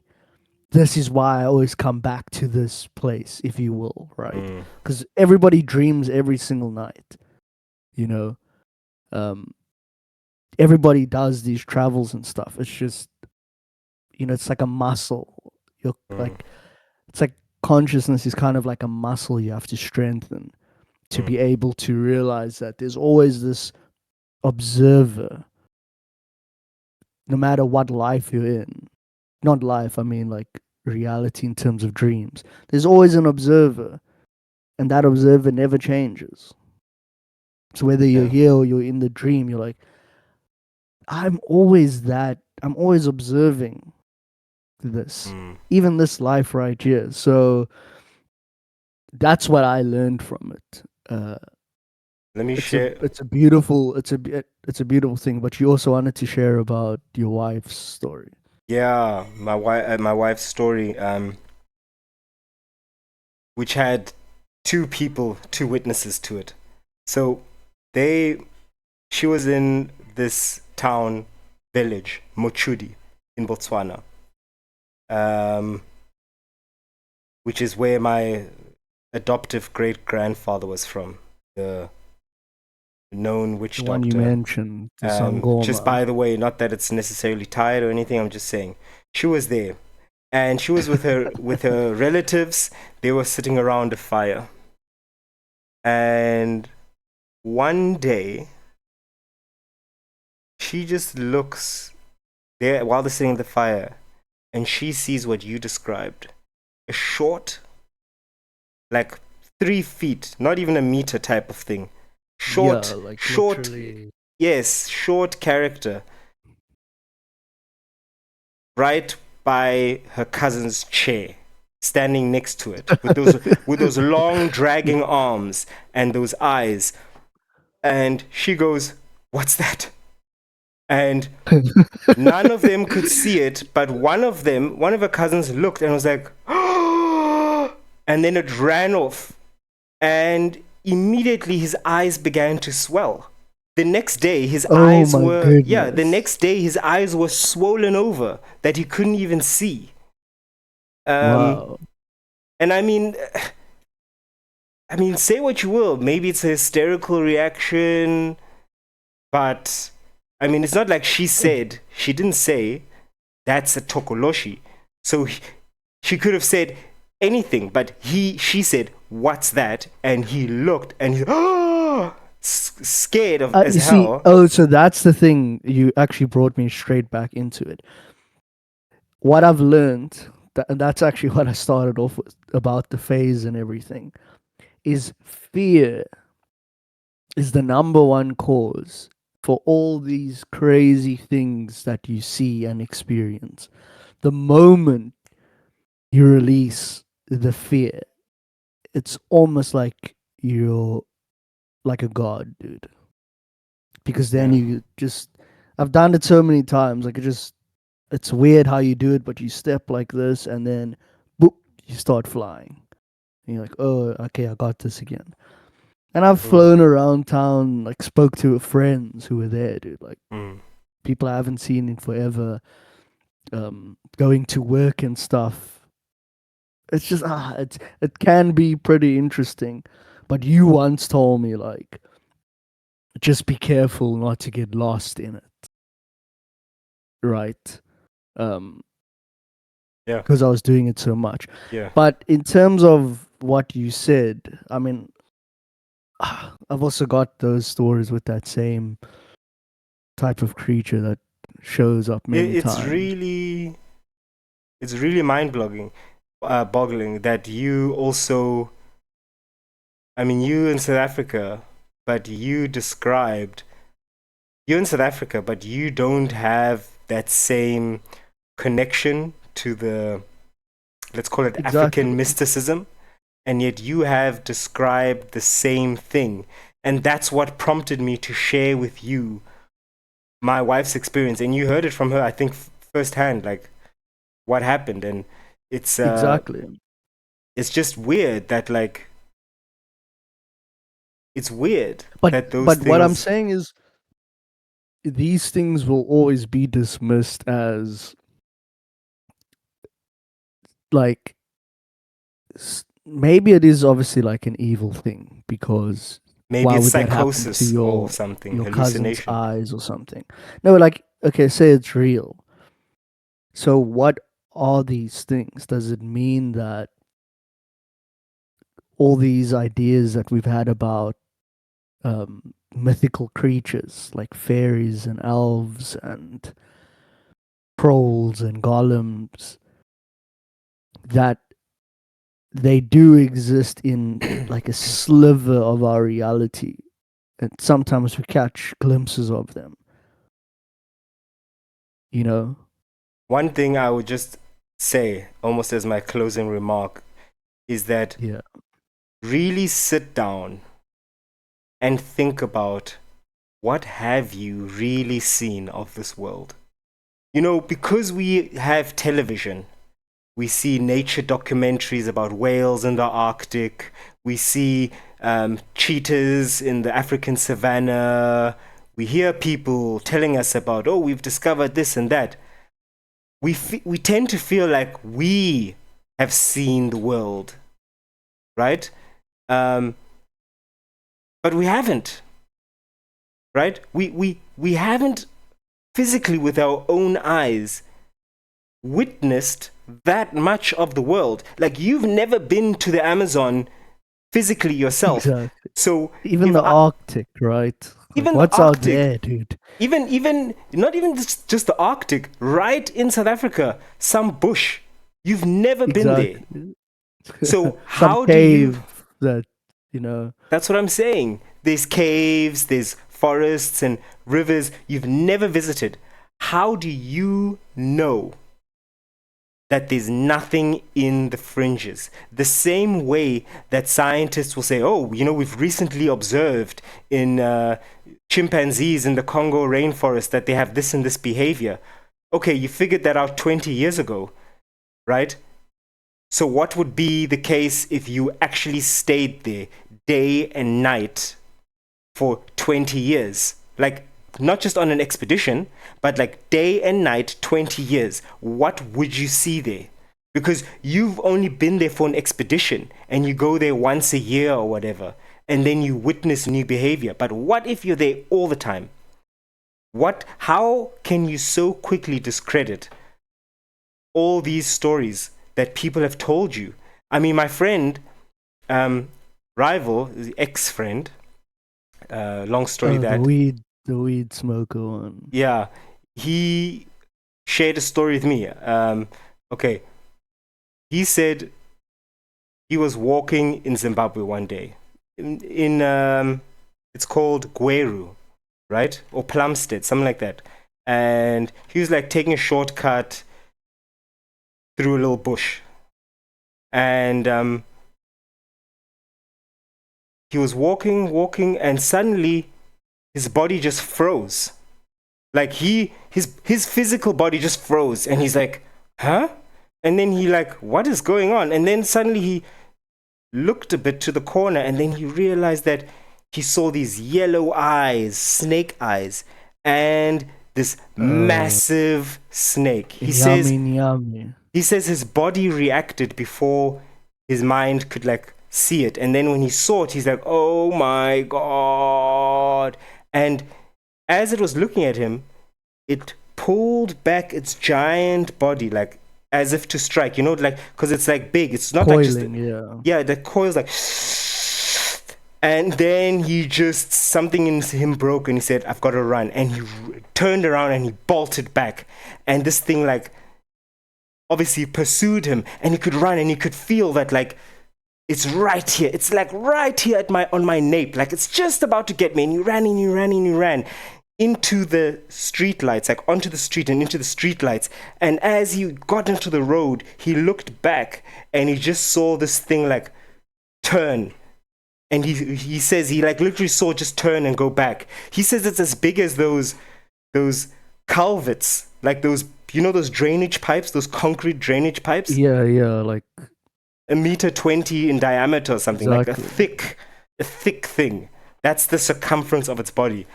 And it's just a story. Maybe he was tripping on something.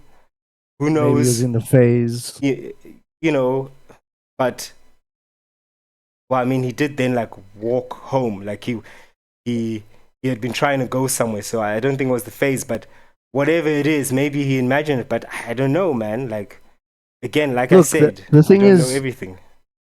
Each individual person who has the experience, it's a harder sell, because people just be like, you're imagining things, or oh, he's probably on the bottle.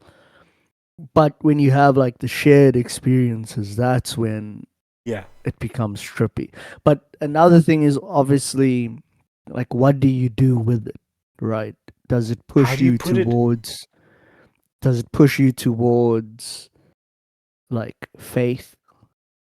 Do you ignore it completely and go straight into sciences because this can't be real? And you try to disprove it.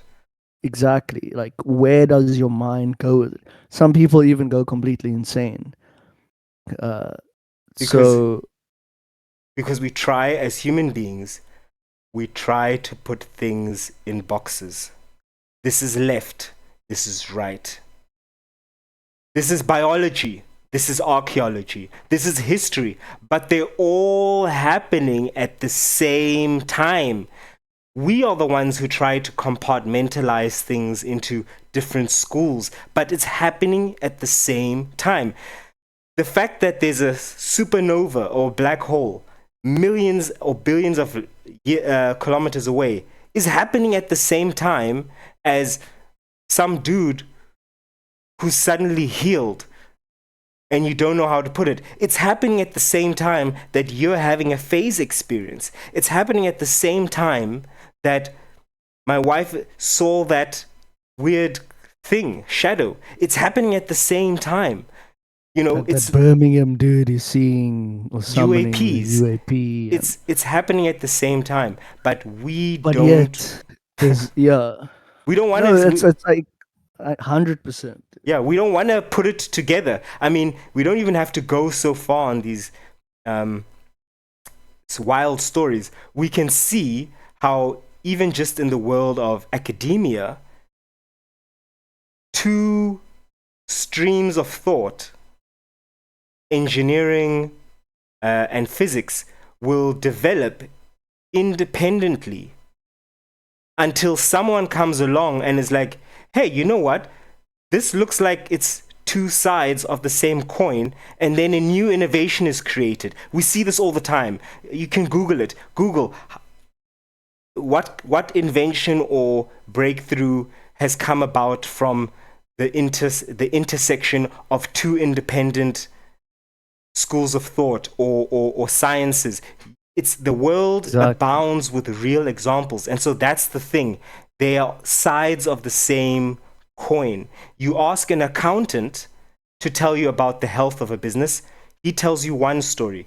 That story is all in spreadsheets and income statements. Then you go and ask a business manager, someone who studied business management, what's the health of the company? He'll tell you another story. It's all about human resources, capital, etc.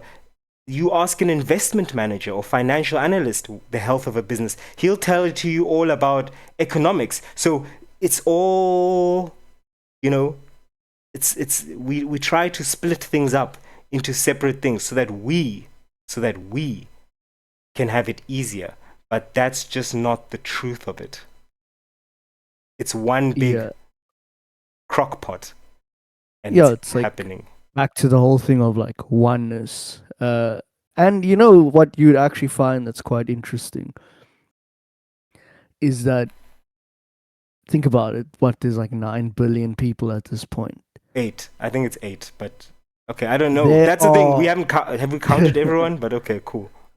there are people, right, who probably dedicate their entire lives to these things. Certain sects of society that you know nothing of. People who don't have jobs and work and have normal lives and stuff. You know, like hidden folk who just study these things. And you know, on the surface, you see a guy at the airport and he gets on, he's got a briefcase and stuff, and oh, it's probably just a business dude. But no, he's actually going to go meet these people in this place over here, and they're going to discuss things like the phase or whatever, and they're gonna maybe enter the phase together. And then you have other people who are just seeking out mythical creatures, and it's so vast that you don't know. But we only get fed these certain ideas through our phones or our Television. immediate society, the television as well. And then we say, no, this is life. Yeah. Oh no, Yeah. that other stuff can't be real. 'Cause it's not on my TV. Yeah, it's not Yes. in my experience over here. What are you Yes. talking about? Yes. So that's why even some people in like the whole psychedelic community, they'll tell you the same stuff about meeting the blue aliens from the DMT. And they all have the same experience. They all talk about meeting these blue elves. The DMT elves, they call them. Joe Rogan Exactly. has referred to it. Like, But multiple thousands of people say the same thing. Oh, I met them. So what is that? Oh no, we dismiss that. Oh, those are junkies. But it's like, no, wait, what are we talking about here? We clearly have a lot of case studies about these things, yet, no, that's not real. But it's like we said before, you can't control people when life is too vast. You have to put them in these boxes, because otherwise they're not going to work for a salary and build your AI data centers and stuff. you should be a good goy. Yeah. And I'm do a as really good goy. Is it? And yeah, but anyway, before we start talking about burning the system down and all of that, because I still got to go to work this week. And put on my chains, collar, and Yo, dude, in that cage. yeah, but You it's just keep thinking about blue elves, blue elves. dude, it's what can you do, bro? We have to keep exercising that creative thought, though, because if we stop asking questions, we're not using this chance that we've been given. Life is a chance, and you're not gonna get a prize if you go to your grave without ever. If you're expecting some kind of reward, Christian or Muslim or Jewish or whatever, agnostic, or even if you're completely secular, what do you think is the prize for just never asking these questions? And one of my dreams, like, I really want to go back to. I started this once, but I was there for too short.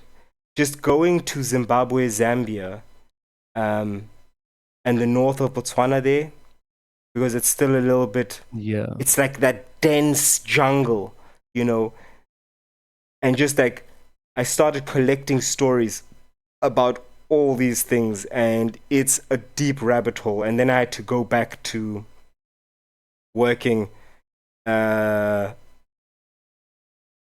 I would love to just have the time and money to go there and just really sit down with the elders, with different people, Dude, people do collect it. these testimonies. Yeah, but they don't want to do it. I noticed they don't really No, do I'm it saying in like Africa. in terms of money, right? Yeah. People will go and they'll get a job as like, cleaning someone's house working at at a bar or something. Very like Menial labor.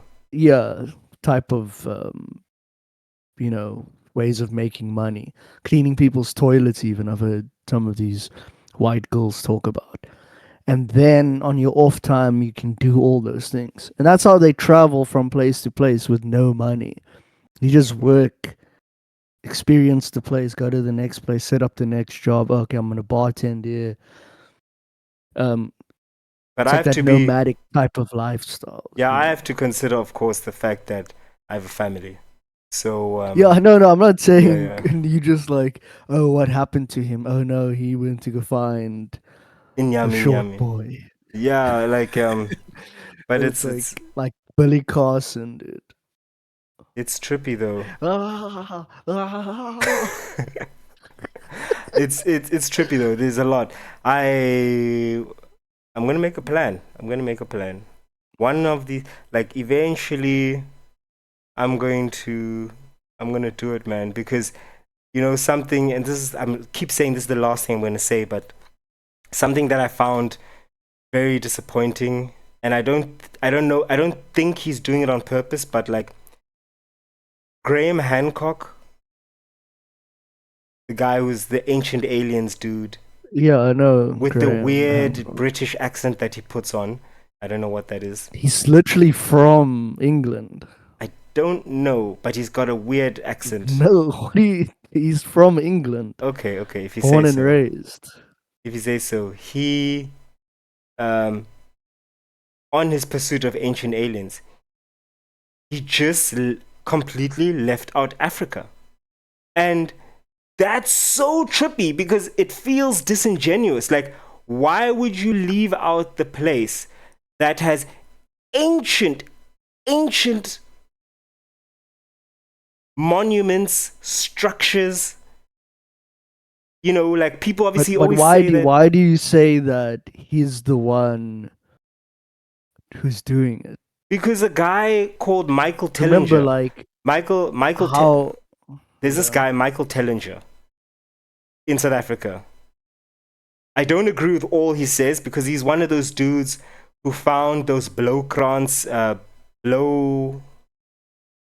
It's something like he found, not he didn't find, but there's these structures. I've spoken to them about them before, thousands of them, and they're these large circles of Cattle stones. Canal. Yeah, these large circles of stone. I'm just gonna quickly try and look here. What I'm saying is, as you looking that up, I'm saying he is a dude who has to try go through these areas. He had so much trouble just going to Egypt. He was banned from there for some time.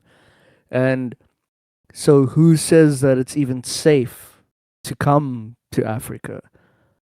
There's so much going on with so many warlords and rebels and Dude, like maybe it's not even on his side of things. Maybe it's just like people are telling him don't do it. You will get robbed. You'll get shot.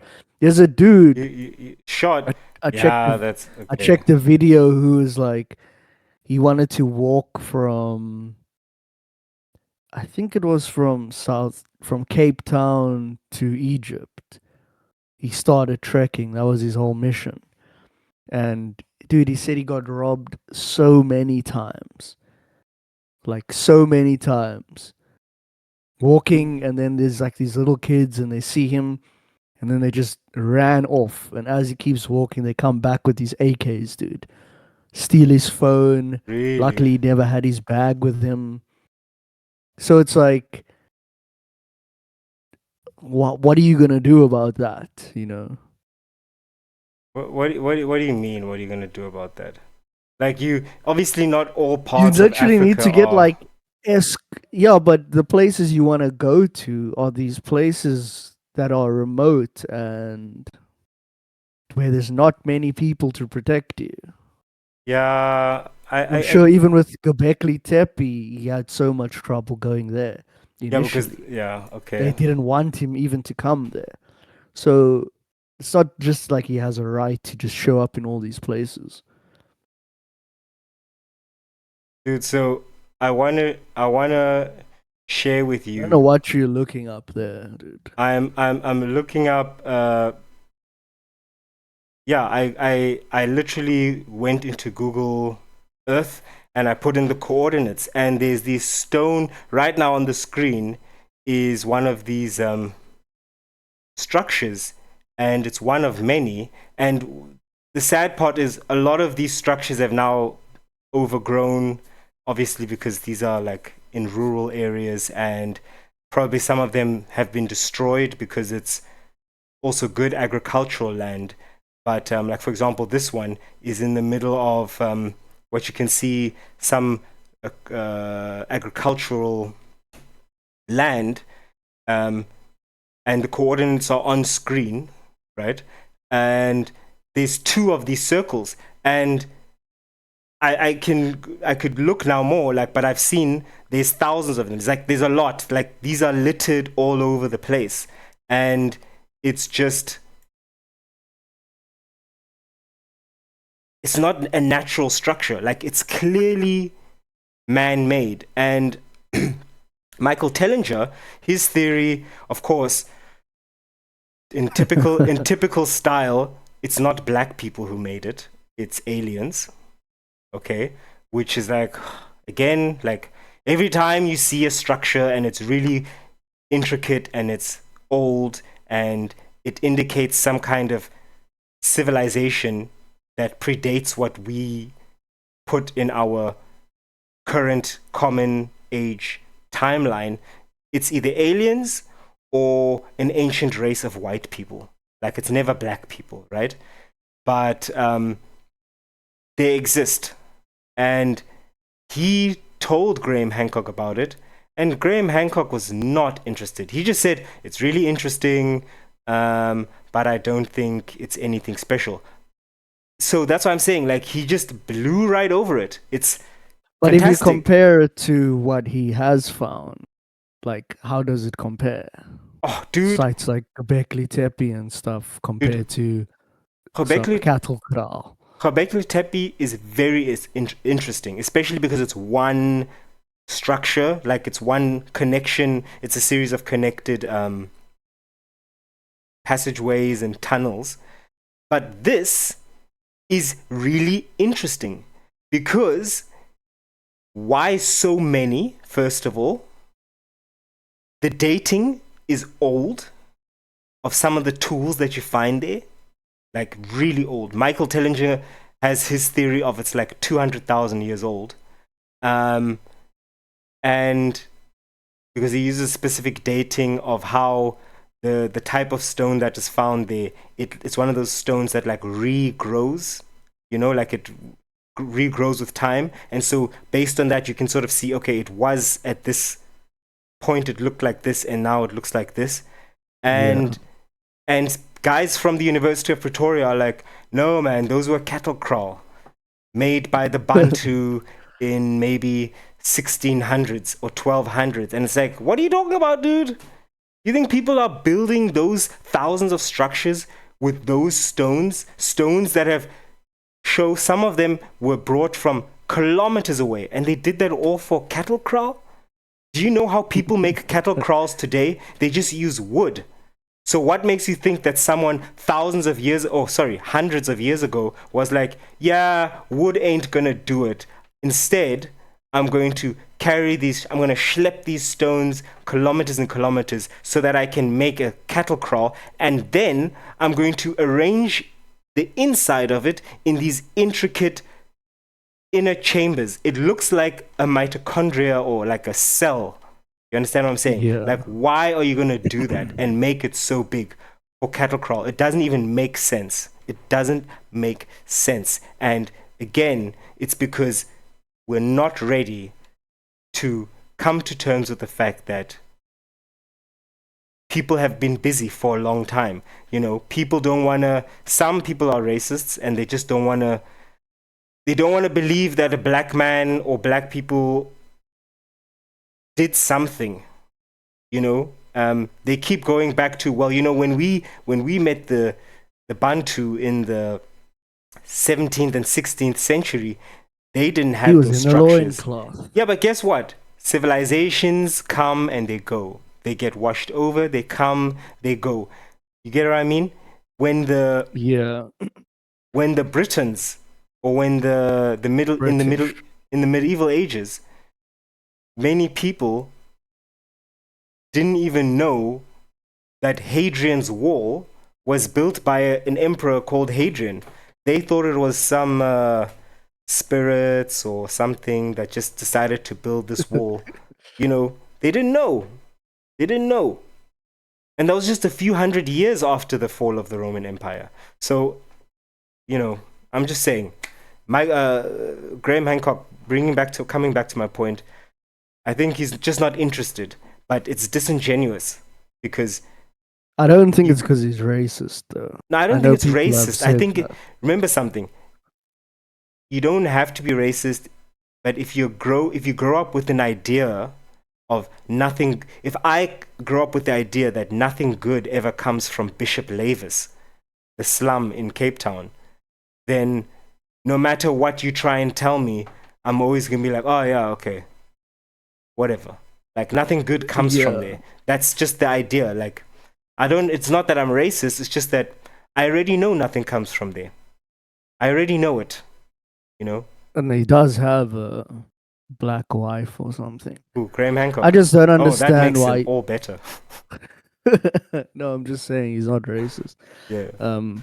Even though people say that's what these white guys do to have like some type of power or something. It's all just so passive aggressive. Anyway, But bro. what I mean, Yeah, what I continue. mean is that just last thing. Why did you say he has a fake accent? If it's just a strange thing to say, and that you doubt that he's even from England. Because there's It's like kind of weird. there's like certain words that he says in a way that it's not right. Like he says it, I can't now like remember, but like I've listened to him several times. I've even read his book, Fingerprints of the Gods. Of course, in the book you can't hear an accent, but there's like things that he says like where you're like, huh, that pronunciation, it's not American somehow. Like what are you But sound how like can he pronounce it if it's a book? No, I'm not talking about that. I've also seen his show, Ancient Aliens, Ancient Apocalypse, and interviews of his. I don't want to hate him or I don't want to like single him out, but there's certain things he says where you go, huh, that's a interesting, interesting way of pronouncing that. Like I don't Dude, know where that comes from. you as well. People could say the same thing. Some I am. words you'll say where it's like, why are you saying it like that? I'm not You know? British. No, I just mean in general. Like if I learned if you English. say- Never forget that. I had to learn English. Everybody learns English. No. Some of you've spoken it since birth. I had to go to school and get extra lessons just to learn how to speak your kak. Oh, okay. Now you're getting personal. You know. But anyways, I think that's it. Where we at on time? Oh, 3 hours 27 minutes. Let's finish off with 3 hours. Yeah, I know. It's just and I could go for but I think we should put a break in it because we're gonna go down a deep rabbit hole. Yeah, no, I was like, we already went down a hole quite deep actually. okay, no, 3 hours 27 is crazy. I probably sound like a kook. I definitely do, but that's okay. It is what it is, you know. But anyways, dude, let's wrap it up. Yeah, 3 hours is crazy. Let's do a 2-minute thing. Anyways, let's do it 2 minutes. As always, you can switch off the video if you want. This is just a moment to let the dust settle. You know, spoke about demons and aliens and fake English accents. Shabbat, like Bible, everything. So let's just relax. So I'm gonna say thank you. Gonna do just a moment, 2 minutes, 1 minute, doesn't really matter. And then I'll say thank you to end it. Shot for the chat. Thank you.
Thank you.